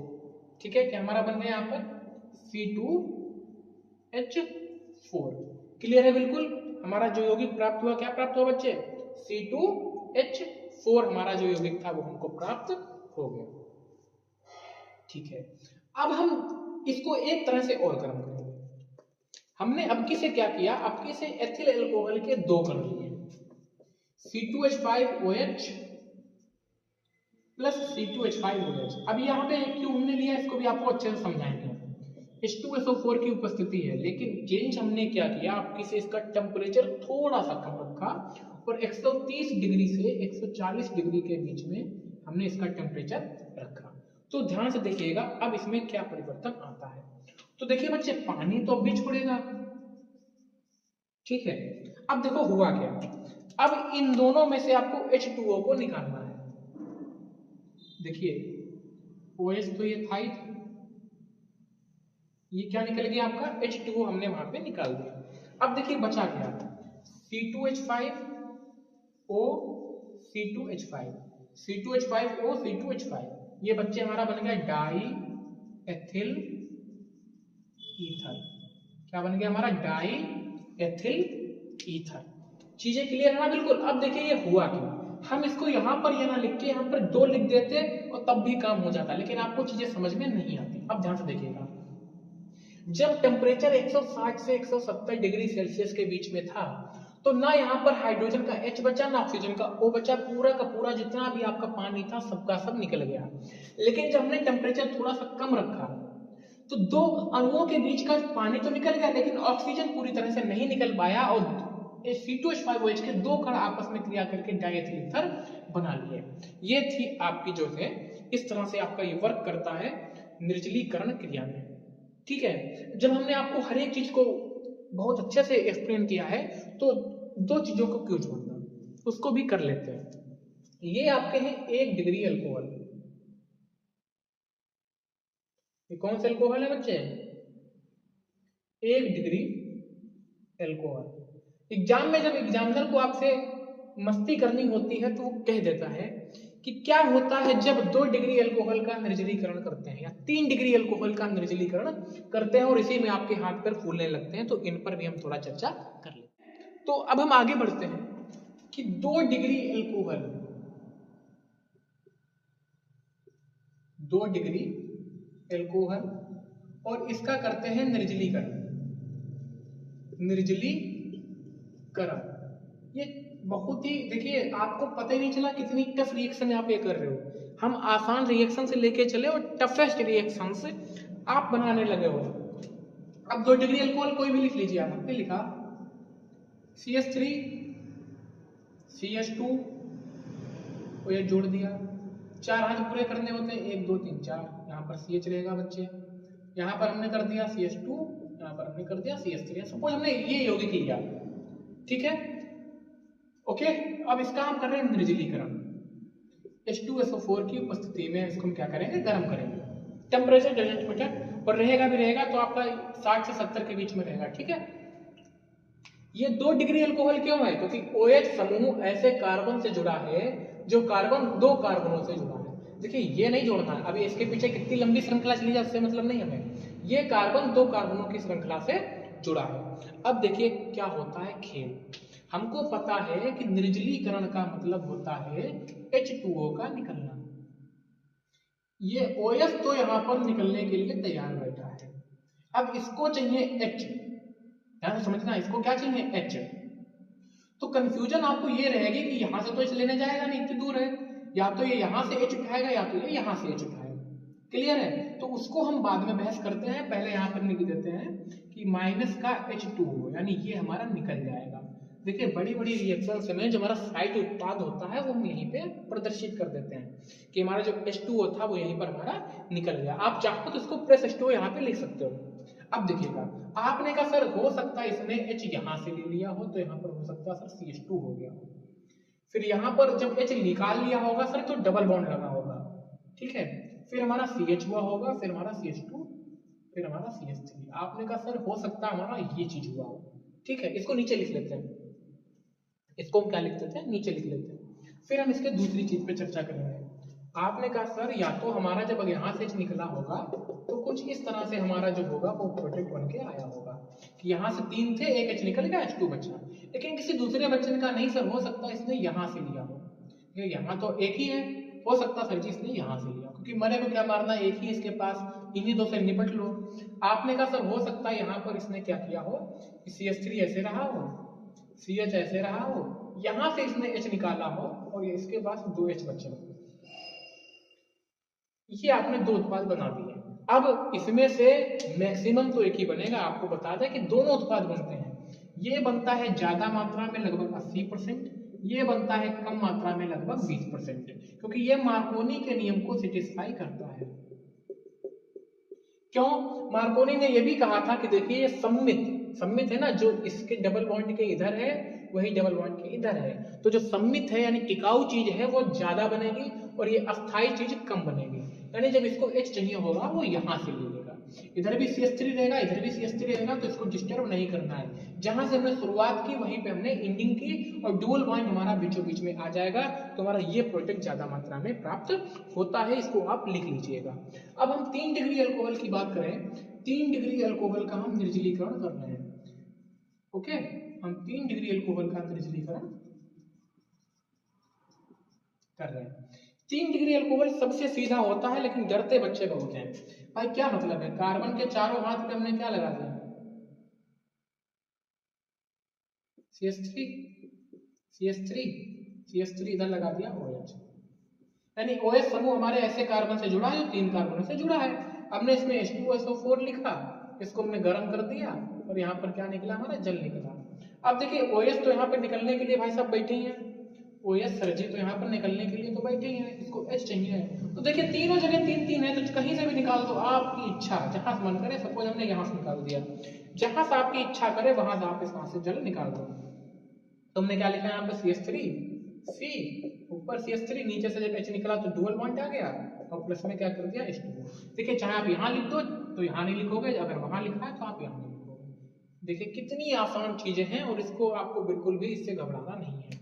एक ऑब्जेक्टिव क्वेश्चन, जब हम सबकी बात कर ही रहे हैं तो इस ऑब्जेक्टिव क्वेश्चन को हम क्यों छोड़ें, इसको भी हम कवर कर लेते हैं। ठीक है, निर्जलीकरण का क्रम, निर्जलीकरण का क्रम, कौन ज्यादा निर्जलीकृत हो सकता है, तो 3 डिग्री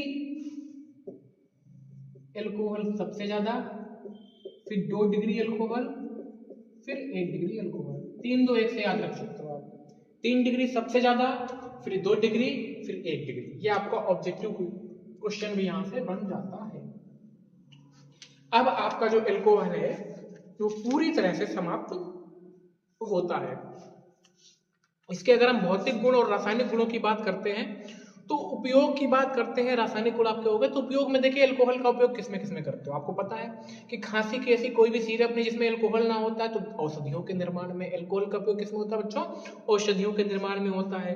फिर जो आपकी क्रीम होती है, जितनी सारी आपकी लिक्विड फॉर्म में क्रीम होती है उसमें भी अल्कोहल पड़ा होता है, यानी सौंदर्य है ना, सुंदरता बढ़ाने में, सौंदर्य के प्रसाधनों में आपका अल्कोहल का प्रयोग अच्छे होता है।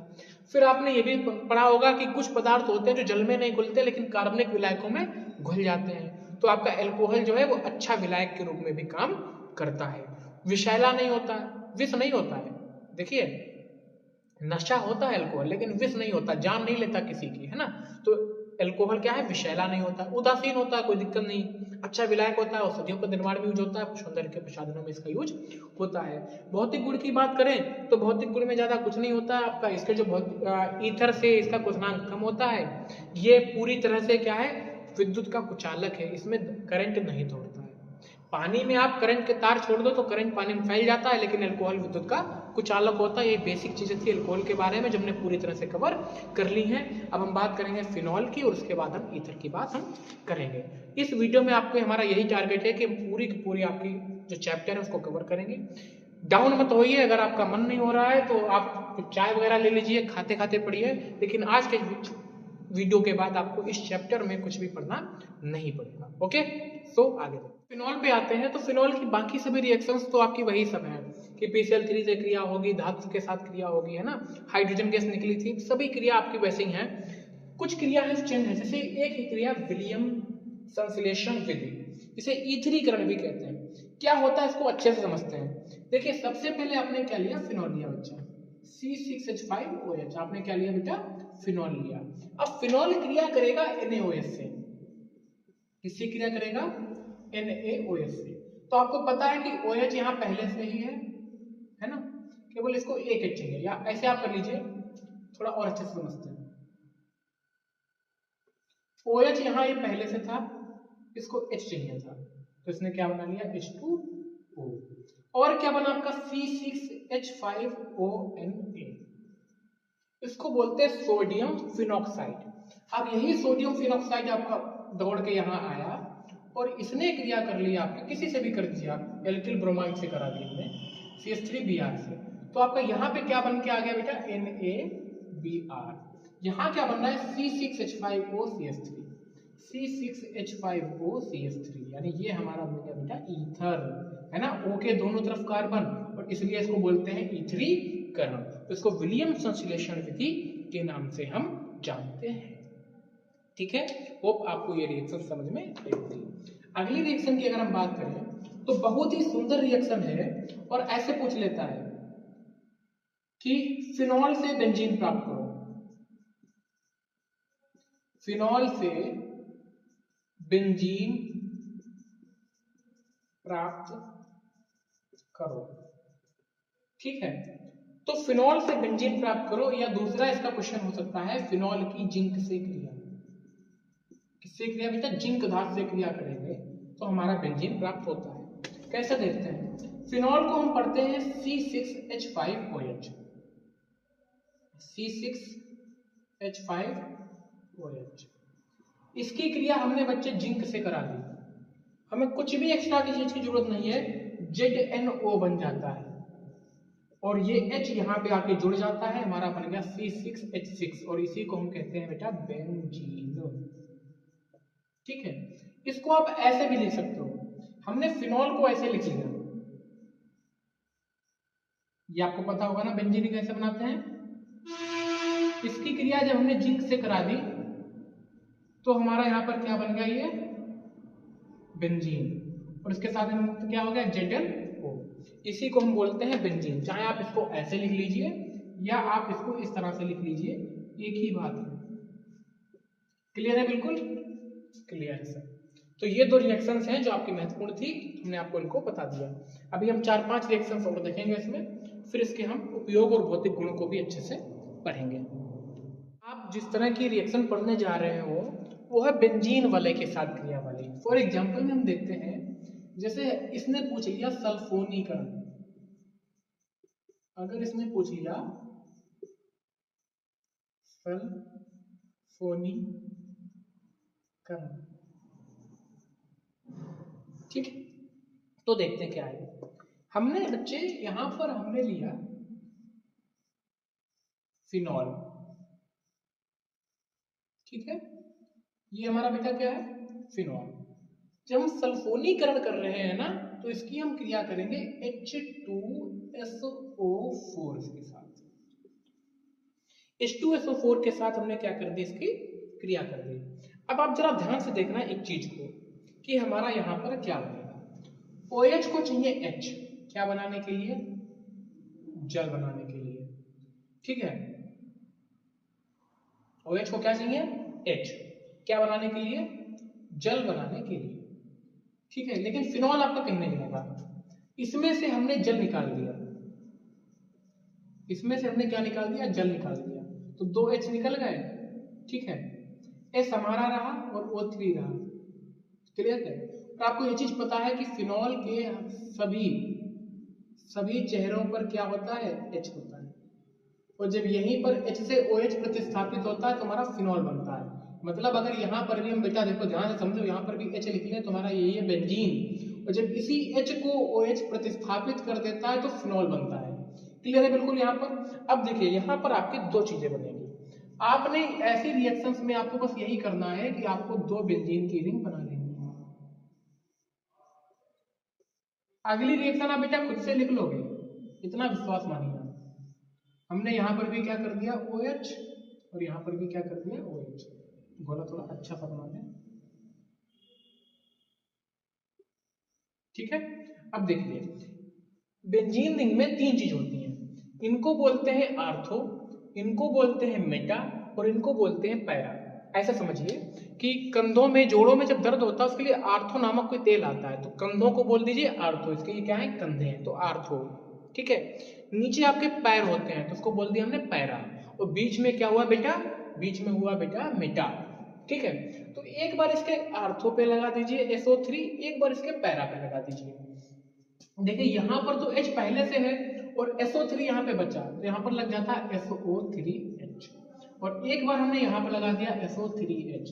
बस यही रिएक्शन है, आपको कुछ एक्स्ट्रा सोचने की जरूरत नहीं है, बस सल्फोनीकरण का नाम आया, आपने H2SO4 से क्रिया कर दी, उसका जल निकाल दिया, SO3 बचा, SO3H, और आपको यहाँ पर भी H लिखने की कहीं पर भी जरूरत नहीं है, ये केवल और केवल हमने आपको समझाने के लिए चीजें को बताया था, ठीक है। वो सबको पता रहता है कि यहाँ पर हमारा H है, क्लियर है बिल्कुल।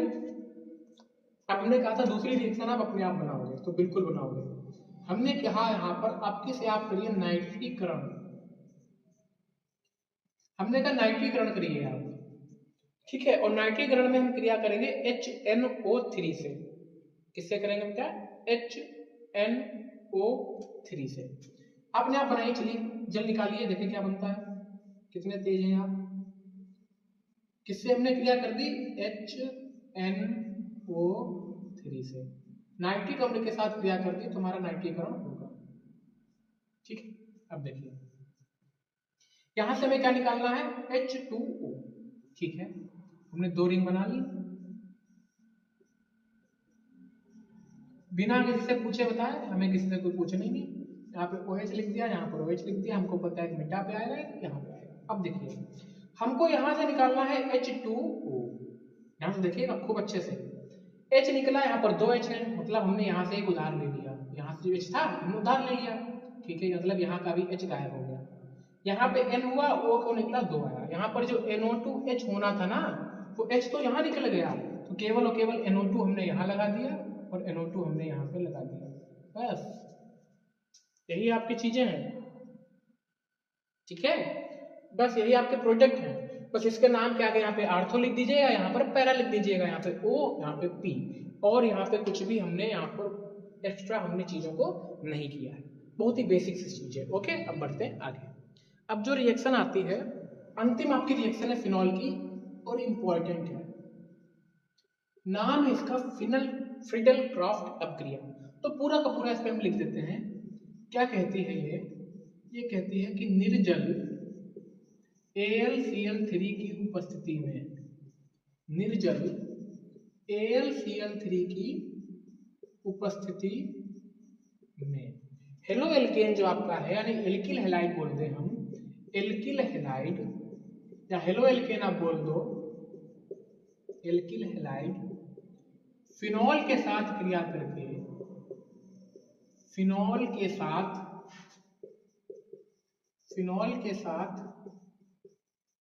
क्रिया करके एक आर्थोक्रिशॉल बना देता है, आर्थोक्रिशॉल, क्रिशॉल क्या है सब आपको बता रहे हैं, और दूसरा आपका पैराक्रिशॉल बनाता है।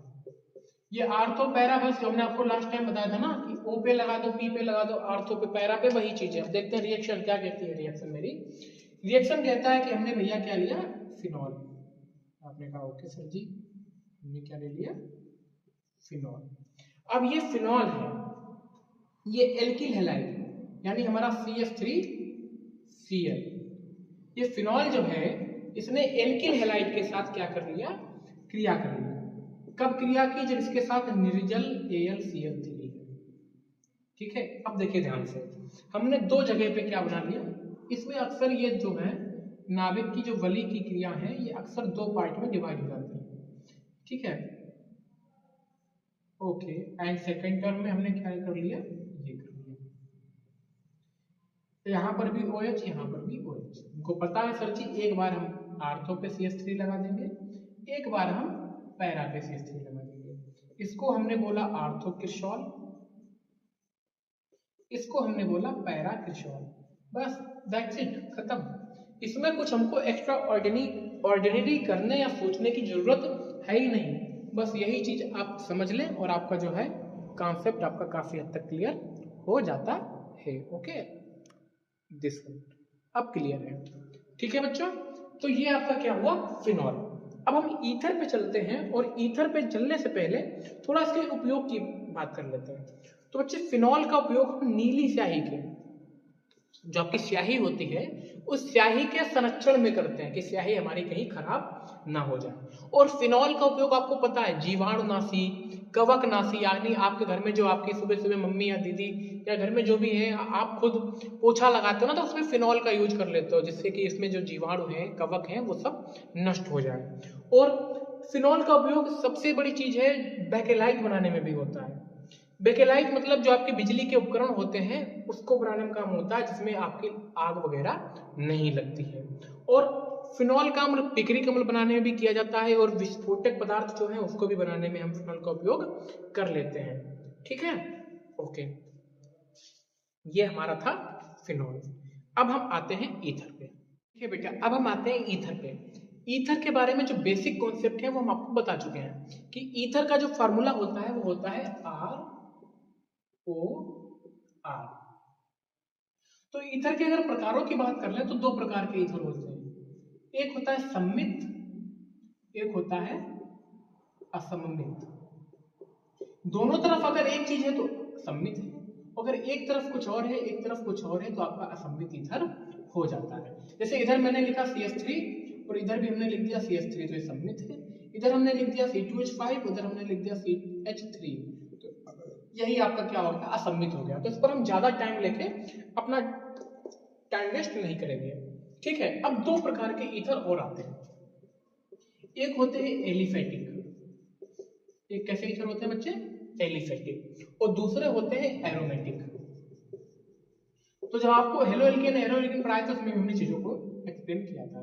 देखिए ये दोनों आपके जो कैसे ईथर हैं वो आपके हैं एलिफेटिक। एरोमेटिक में क्या होते हैं, जब आपका C6H5 लग जाता है, इधर कुछ भी हो या दोनों तरफ C6H5 हो तो उसको बोल देते हैं हम एरोमेटिक। यानी इस पर भी हमको इतना ज्यादा टाइम लगाने की जरूरत नहीं है। यानी जब बेंजीन वाला कोई श्रृंखला हो जाता है, देखिए जरूर नहीं एक तरफ हो सकता है हमारे दोनों तरफ यहाँ पर C6H5 हो, C6H5 हो, तो उसको हम बोल देते हैं एरोमेटिक ईथर। तो होप आपको ये सब चीजें क्लियर है। अब हम सीधे आते हैं ईथर के निर्माण की जो विधियां हैं, क्योंकि ईथर एक ऐसा टॉपिक है जो छोटा सा, मतलब फिनॉल के मुकाबले में इतना विस्तृत, एल्कोहल के मुकाबले में इतना विस्तृत नहीं है, लेकिन इस पर क्वेश्चन आते हैं और अच्छे से आते हैं। जैसे हम ईथर के बनाने की विधियों की बात करें, ईथर प्राप्त करने की विधियां, ईथर प्राप्त करने की विधि, जब हम ईथर प्राप्त करने की विधियों की बात करते हैं तो एक सबसे अच्छा आता है alkyl iodide, alkyl iodide. Alkyl iodide पर शुष्क सिल्वर, एल्किल आयोडाइड पर शुष्क सिल्वर ऑक्साइड की क्रिया, एल्किल आयोडाइड पर शुष्क सिल्वर ऑक्साइड की क्रिया, देखते हैं क्या होता है इस समय। देखिए नाम से समझिए, एल्किल के लिए हमने ले लिया R, आयोडाइड के लिए हमने ले लिया I। कह रहा शुष्क सिल्वर ऑक्साइड, यानी सिल्वर का ऑक्साइड होता है हमारा Ag2O। क्लियर है बिल्कुल, हमें कोई भी दिक्कत नहीं होनी चाहिए। अब देखिए हमें बनाना है ईथर, तो ईथर कहता है भैया ROR। देखिए हमारा क्या बन गया सर जी, ईथर बन गया, क्योंकि हमारा ईथर बनना है तो ROR हमारा हो गया। अब देखिएगा, अब यहाँ पे हमारा क्या बनेगा, ROR, और इधर हमारा बन जाएगा AgI। R यहाँ पे 2 है तो तुमने 2 से गुणा कर दी, Ag हमारे 2 है तुमने 2 से गुणा कर दी, I हमारा 1 है। अब हमारा क्या संतुलित, R2 O1 O1, Ag2 I2। Clear है, ये हमारी सबसे सिंपल सी और नॉर्मल रिएक्शन थी जिससे हम ईथर को हम प्राप्त कर सकते हैं। दूसरा है एल्कोहल के निर्जलीकरण से, एल्कोहल के निर्जलीकरण से, एल्कोहल के निर्जलीकरण से। देखिए बेटा, पढ़ते रहिएगा, है ना। अगर एक साथ में ना हो पाए तो आप इसको रोक रोक के पढ़िएगा, खाते पीते पढ़िएगा, क्योंकि डटे रहना है। यही समय है आपकी मेहनत करने का। कैसी भी परिस्थितियां हो, कुछ भी हो, यहीं पर आपकी मेहनत करने का समय है। डटे रहिएगा, पढ़ते रहिएगा। हम भी आपको लगातार तब से पढ़ाए जा रहे हैं, तो उसमें आपको इस समय कोई भी कंजूसी नहीं करनी है। ठीक है, तो देखते हैं क्या होता है। हमने क्या लिया, एल्कोहल लिया, और एल्कोहल का हमने कर दिया निर्जलीकरण। बच्चों, एल्कोहल लिया और एल्कोहल का हमने कर लिया निर्जलीकरण Ag2O3 की उपस्थिति में, है ना। Ag2O3 Al2 सॉरी Al2O3 की हमने उपस्थिति में इसका निर्जलीकरण कर दिया। ऐसा करते हैं, एल्कोहल के हम कितने अणु ले लेते हैं, 2 अणु ले लेते हैं। अब निर्जलीकरण का मतलब क्या होता है, सबको पता है, सबके चेहरे पर खुशी आ गई है कि सर जी, निर्जलीकरण का मतलब है हम जल को निकाल देंगे। ठीक है, तुम्हारा क्या बचा, ROR, सिंपल सा है। क्या बन गया, ईथर। क्या निकल गया हमारा, जल। यानी सर जी, इतनी अच्छी और सुंदर सी और छोटी सी रिएक्शन के द्वारा हम ईथर का निर्माण कर सकते हैं। देखिए, अब चीजें आपके लिए आसान हो रही है ना, क्योंकि हमने क्या किया कि हमको पता है, कॉन्सेप्ट क्लियर है ना, कि निर्जलीकरण में हमारा क्या होगा, जल निकलेगा। कोई डाउट यहाँ पे किसी को तो बताओ, जल्दी से बताओ, किसी को प्रॉब्लम। ओके, ठीक है, अब आगे बढ़ते हैं। ज्यादा इस पे हम दिमाग ना लगाते हुए, 2 ही रिएक्शंस के लिए पर्याप्त हैं। ठीक है, अब आते हैं रासायनिक गुण पर। देखिए, अब हम करेंगे सल्फ्यूरिक अम्ल के साथ क्रिया ईथर की। ध्यान से देखिएगा, ये क्रिया 2 प्रकार से होती है। पहली बार में हम करेंगे तनु, पतला। हमने क्या लिया, ईथर लिया। ठीक है बेटा, ईथर लिया। अब जब ये सल्फ्यूरिक अम्ल तनु है तो उसमें पानी होगा, और ये यहाँ पे है तनु H2SO4। जब ईथर तनु सल्फ्यूरिक अम्ल के साथ क्रिया करता है तो हमने अभी अभी ऊपर बेटा बनाया था कि एथिल अल्कोहल प्राप्त होता है। हमने एथिल अल्कोहल को क्या किया था, गर्म किया था, पानी निकला था और ईथर को इसने छोड़ दिया था।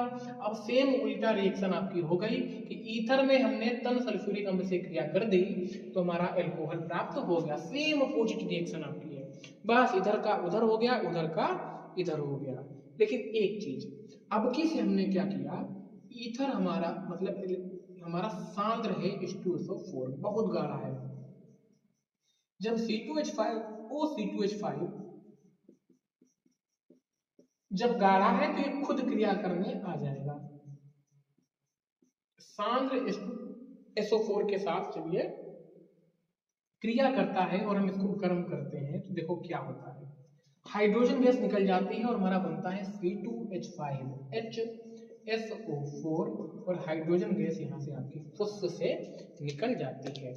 इसको अगर हम संतुलित करने लगे तो हम देखते हैं यहाँ पर H2 यहाँ पर 5 1 6 2 8 है, यहाँ पर 5 5 10 2 12 है, तो यहाँ पर हम 2 से गुणा कर देंगे और यहाँ पर भी हमारी 2 से गुणा हो जाएगी। इस तरह से आप इसको संतुलित भी कर लेंगे। ठीक है, और हाइड्रोजन गैस नहीं, सॉरी, जल निकलेगा। क्या निकलेगा मेरा, जल निकलेगा, क्योंकि जब गर्म करेंगे तो क्या निकलता है, जल निकलता है। और इसका नाम आप लोग बताएंगे जल्दी से, इसको हम बोलते हैं एथिल हाइड्रोजन सल्फेट। इसको क्या बोलते हैं, एथिल हाइड्रोजन सल्फेट। ये 2 प्रकार से क्रिया करता है। पेपर में आपसे पूछेगा कि ईथर जब तन सल्फ्यूरिक अम्ल के साथ क्रिया करता है तो हमारा बनता है अल्कोहल, और ईथर जब सांद्र सल्फ्यूरिक अम्ल के साथ क्रिया करता है तो हमारा बनता है एथिल हाइड्रोजन सल्फेट, और साथ में जल भी निकलता है। जो बिल्कुल भी डाउन नहीं होने का है, यही समय है मेहनत करने का। जल्दी से देखते हैं हम दूसरी रिएक्शन। ठीक है, इतना हम आपको गारंटी दे रहे हैं, बार बार आपसे कह रहे हैं कि इस क्लास के बाद आपको इसमें कुछ भी अन्य पढ़ने की जरूरत नहीं पड़ेगी। जैसे कि अभी आपसे पूछ लेगा कि HI से क्रिया करिए, क्या कहता है, HI से क्रिया करो। ऐसे पेपर में आ जाएगा कि क्या होता है जब एथिल ईथर या डाई एथिल ईथर या एथिल मेथिल ईथर HI से क्रिया करता है। ठीक है, HI से क्रिया करता है तो क्या होता है, देखिए इसको भी बहुत आराम से करते हैं। हमने क्या लिया, C2H5 OC2H5, किससे क्रिया करने को भाई साहब बेचैन है? HI से करने को बेचैन है। तो ये भी दो प्रकार से क्रिया करेगा। ईथर में चीजें इसलिए तो हल्की सी टफ हो जाती हैं, एक ठंडी HI के साथ क्रिया करेगा। बहुत प्यार से समझिएगा, बहुत अच्छे से आपको हम इस चीज को समझाएंगे। दोबारा ये क्रिया करेगा, देखिए C2H5 O C2H5, अब की से ये HI से क्रिया करेगा, गर्म अवस्था में करेगा। बहुत ही अच्छे से समझते हैं, देखिए क्या अंतर है दोनों में। ठीक है, देखते हैं। जब ठंडी अवस्था में, पहले इसका प्रोजेक्ट बनाते हैं फिर समझाते हैं कि क्या होता है इसमें। HI से क्रिया कर रहा है तो एक बार H यहाँ आएगा, I यहाँ आएगा। ठीक है, हो गया काम। आपका क्या बन गया? C2H5OH बन गया, और इधर क्या बन गया? C2H5I बन गया। आपने कहा सर बहुत अच्छा, एक बार हमने क्या किया, I को इधर डिवाइड कर दिया इस साइड में H को, और इधर को I कर दिया, O के साथ H कर दिया, इधर हमारा I हो गया। ठीक है, अब सर जी जब गर्म अवस्था में करेगा तो क्या होगा? तो देखिएगा क्या होगा, C2H5I बनेगा। आपने कहा ठीक है सर जी, यहाँ पर भी बना था भाई, यहाँ भी बन गया। लेकिन जब गर्म अवस्था में बेटा ये क्रिया करेगा तो जल बना लेता है। क्या बना लेता है? जल बना लेता है। अब इसके पीछे की हम केमिस्ट्री को अच्छे से समझते हैं, पहले इसको हम संतुलित कर लेते हैं। यहाँ पर मेरा आई थिंक यहाँ पे H2 लगेगा, एंड देन यहाँ पर भी आपका 2 लगेगा। ठीक है, अब देखते हैं इस चीज को समझते हैं। दो बीकर है मेरे पास, इसमें हमारा भरा है C2H5O C2H5, इसमें भी हमारा क्या भरा है? C2H5O C2H5। हमने HI इसमें डाल दिया, HI ठंडी अवस्था में था, इसमें हमने HI डाल दिया गर्म अवस्था में था। जब आपको ठंड लगती है तो आप सिकुड़ने लगते हो, अपने एरिया को, अपने क्षेत्रफल को कम करने का प्रयास करते हो।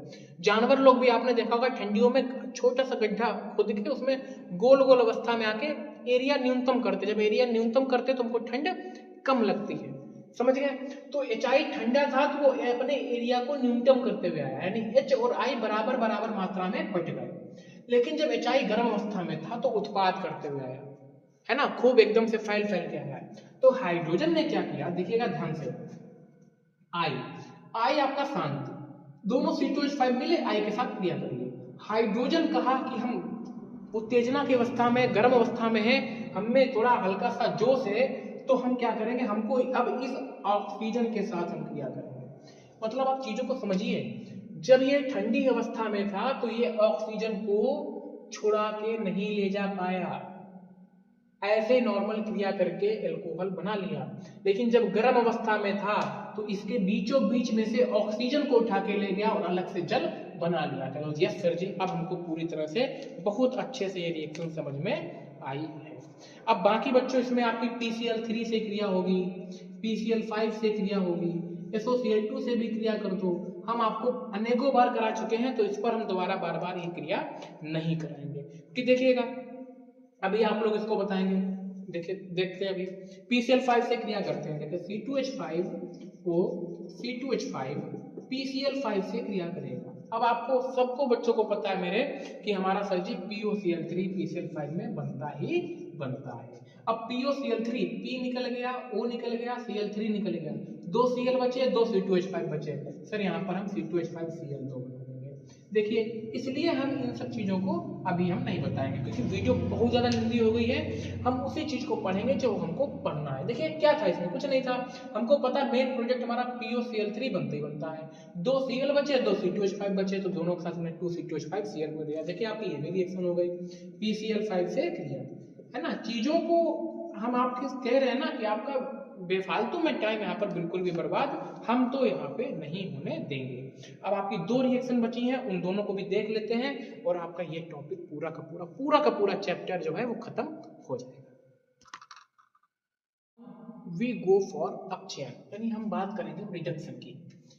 क्या होता है जब हम ईथर का अपचयन करते हैं? क्या करते हैं बेटा? ईथर का हम अपचयन करते हैं तो इसमें क्या होता है? ठीक है, देखते हैं। ये भी दो प्रकार से होता है। पहला अपचयन हम करेंगे P और HI से, ठीक है, और दूसरा अपचयन हम करेंगे NaNH3 से।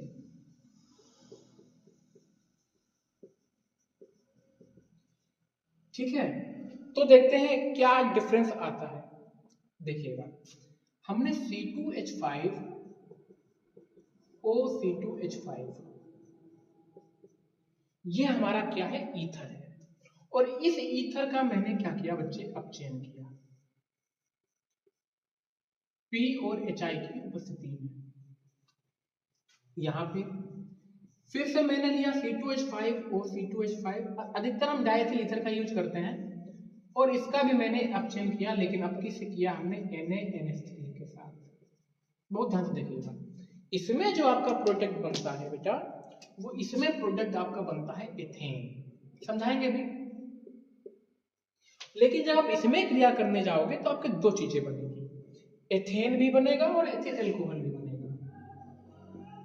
एथेन प्लस एथिल एल्कोहल, और इसमें आपका बनेगा एथेन प्लस। देखते हैं किस तरह से इसमें रिएक्शन आपकी होती है। तो एथेन का हमको फार्मूला पता है बच्चे, C2H6 होता है, और जल का फार्मूला हमको पता है H2O होता है। यहाँ पर एथेन बना यानी C2H6 बनेगा, और एथिल अल्कोहल बनेगा यानी C2H5OH बनेगा। अब हम इसको करते हैं संतुलित। इतना हमें याद रखना है कि अगर फास्फोरस के साथ हम क्रिया करेंगे, HI, देखिए ऐसे याद करो ना, इसमें H है तो क्या बन गया, जल, HI है ना तो H से क्या बन गया, जल, और यहाँ पर NaNH3 था तो पूरा का पूरा क्या आपका बन के आ गया, एल्कोहल आपका बन के आ गया। अब देखिए संतुलित करते हैं। कार्बन आपके देखो कितने हैं, 2 2 4, यहाँ पर कार्बन कितने हैं, 2, हम किससे गुणा कर दे, 2 से। यहाँ पर ऑक्सीजन 1 है, यहाँ पर ऑक्सीजन 1 है, यहाँ पर हाइड्रोजन 1 है, यहाँ पर 2 है, इसमें किससे गुणा करते हैं, 2 से। हाइड्रोजन 6 दूनी 12, 2 14, हाइड्रोजन 5 5 10, 6 दूनी 12 2 14, हाइड्रोजन 5 5 10, तो 4 से गुणा करनी पड़ेगी बेटा, तभी यहाँ पे 14 होगी। ये आपकी होगी ये वाली रिएक्शन। इसमें संतुलित करते हैं, कार्बन 2 2 4, यहाँ पर भी कार्बन 2 2 4, ऑक्सीजन 1 ऑक्सीजन 1, हाइड्रोजन 5 5 10 11, यहाँ पर 6 5 10 1 11, 6 5 11 1 12, यहाँ पर 5 5 10, तो 2 से गुणा कर ले 12 हो जाएंगे। यानी ये हमारा था अपचयन। अगर हमने फास्फोरस और HI के साथ अपचयन किया तो हमारा एथेन और जल बना, और हमने सोडियम और अमोनिया के साथ अपचयन किया तो हमारा एथेन और एल्कोहल बना। बहुत ही महत्वपूर्ण रिएक्शन है, ऐसे आएगा एग्जाम में कि डाई एथिल ईथर से एथेन बनाए या डाई एथिल ईथर से एल्कोहल बनाए, ठीक है। कभी कभी क्या करता है बेटा कि पूरी रिएक्शन आपके लिए लिख देगा, यहाँ पर कहेगा यहाँ पे बताओ कौन सा उत्प्रेरक का यूज हुआ है, ऐसे भी करता है। सपोज यहाँ से इसने ये चीज गायब कर दी, C2H6 गायब कर दी, ठीक। तो आपको बताना यहाँ पर ये पता करके कि यहाँ पर क्या होगा, तो आप दिमाग लगाओगे कि अपचयन कर रहे हैं NaNH3 से तो C2H6 होगा। कभी यहाँ पर जल लिख के पूरी रिएक्शन कर देगा, यहाँ से गायब कर देगा, तब आपको दिमाग लगाना पड़ेगा कि जल बन रहा है ना, इसलिए हम फास्फोरस और HI के ही साथ क्रिया करेंगे। देखिए आप रेडी होइए अपने अस्त्र शस्त्रों के साथ, पूरे अस्त्र शस्त्रों के साथ तैयार होके जाइए। वो कैसे भी आप पर वार करे, आप तुरंत उसका प्रतिघात कीजिए और आपका विजय निश्चित है। आगे बढ़ते हैं। सबसे आखिरी रिएक्शन आपकी इस वीडियो की, हैलोजनीकरण, और ये भी आपकी दो तरीकों से होगी, अंधेरे में और सूर्य के प्रकाश में। हमको बहुत अच्छे से पता है कि हम एक ईथर ले लेते हैं, एक बड़ा सा ईथर लेते हैं जिससे आपको काफी चीजें क्लियर हो जाए। हमने यहाँ पे लिया CH3 CH2O CH2 CH3, घबराना नहीं, ये एथिल ईथर, ये डाई एथिल ईथर यहाँ पे लिखा है, इसको हम थोड़ा इधर से लिखते हैं जिससे आपकी पूरी रिएक्शन इसी में आ पाए। मैंने लिखा CH3 CH2O CH2 CH3। अब हैलोजनीकरण कर रहे हैं तो इस पर हम कोई प्रसाद थोड़ी ना चढ़ाएंगे। हैलोजनीकरण में हम किससे क्रिया करते हैं बेटा, हम हैलोजनीकरण में क्रिया करते हैं Cl2 के साथ, ठीक है। अब Cl का काम है, फिर से हम बोल रहे हैं आपसे, बहुत बार हमने बताया है, Cl का काम है H को हटाना, जगह खाली कराना और खुद बैठ जाना। क्योंकि अंधेरे में क्रिया हो रही है इसलिए Cl के पास ज्यादा ताकत नहीं है, वो इस H पर अटैक करेगी और एक H को हटाएगी, जगह खाली कराएगी और खुद बैठ जाएगी। अब देखिए यहां पर हमारा CH3 ऐसे रहा, क्लियर है। CH2 था, एक H निकल गया तो H बचा, H निकला तो यहाँ पे 2 Cl थे, एक यहाँ निकल गया, एक बचा वाला Cl यहाँ आ गया, और आपकी पूरी रिएक्शन इस तरह से लिख गई। ठीक है, लेकिन अंधेरा है, Cl कमजोर है, लेकिन इतनी भी कमजोर नहीं कि एक बार और क्रिया करेगी। अब फिर से Cl का काम है H को हटाना, जगह खाली कराना और खुद बैठ जाना। अब यहाँ पर बैठे भी आके, यानी अब किस हमारा CH3 यहाँ से लिख देते नीचे से हम, CH3 CHCl ऐसे रहा, O ऐसे रहा, एक H कम हुआ तो CH हुआ, Cl लगा दिया, CH3 बन गया। बस ये हमारा फाइनल प्रोडक्ट है। इतनी बड़ी रिएक्शन से घबराने की जरूरत नहीं है, चीजें तो सब वही हैं जो हमें पढ़नी है। ठीक है, इसका नाम होता है alpha chloro die ethyl ether. बच्चे नाम से ही डर जाते हैं, हाथ पैर फूलने लगते हैं, सांसें चढ़ जाती हैं। भाई डाई एथिल ईथर तो पहले से था, Cl आया तो क्लोरो लग गया और अल्फा लगा दिया। यहां पर देखो 2 Cl आ गए तो अल्फा, अल्फा गैस, बस 2 Cl है तो डाई क्लोरो कर दो, die chloro die ethyl ether, die ethyl ether. इतना घबराने की जरूरत थोड़ी ना है, ये अल्फा और अल्फा गैस आपको बता रहे हैं कि यहाँ पर हमारे ईथर है। अब देखिए सूर्य के प्रकाश में जो क्रिया होगी क्या होता है, CH3 CH2 O CH2 CH3, chlorine ने क्या कर दिया, इस पर अटैक कर दिया, क्लोरीन ने क्या कर दिया, इस पर बेटा अटैक कर दिया। सूर्य के प्रकाश में, सूर्य के प्रकाश में, अब देखिए सूर्य के प्रकाश में क्लोरीन के पास है ताकत, तो जहां जहां Cl इसको दिखे, ध्यान से सुनिएगा, इसको जहां जहां Cl दिखे वहां वहां से इसने H उड़ा दिया। तो देखो CCl3 CCl2 O CCl2 CCl3, कुछ नहीं करना है, बस जहां जहां जितने H थे वहां वहां उतने CCl3 लगा दो। अब 3 तो 5 तो 7 3 10 H गए हैं तो यहाँ पर 10 HCl बन जाएगा, बात खत्म। यहाँ पर संतुलित करने के लिए 5 लगा दो, इसका नाम आपका हो जाएगा पर क्लोरो डाई एथिल ईथर, पर क्लोरो डाई एथिल ईथर। बच्चों इससे ज्यादा ये दिखने में हाई फाई लगती है, बट इनसे ज्यादा सरल रिएक्शन कोई होती ही नहीं है। आपका ये चैप्टर बहुत ही ज्यादा अच्छे से एक एक चीजों को कवर कर करके बहुत ही आसानी से चैप्टर आपका खत्म होता है। इसमें एक चीज पूछ लेते हैं कभी कभी कि ईथर को रंगीन बोतलों में पूर्ण रूप से भरकर क्यों रखा जाता है।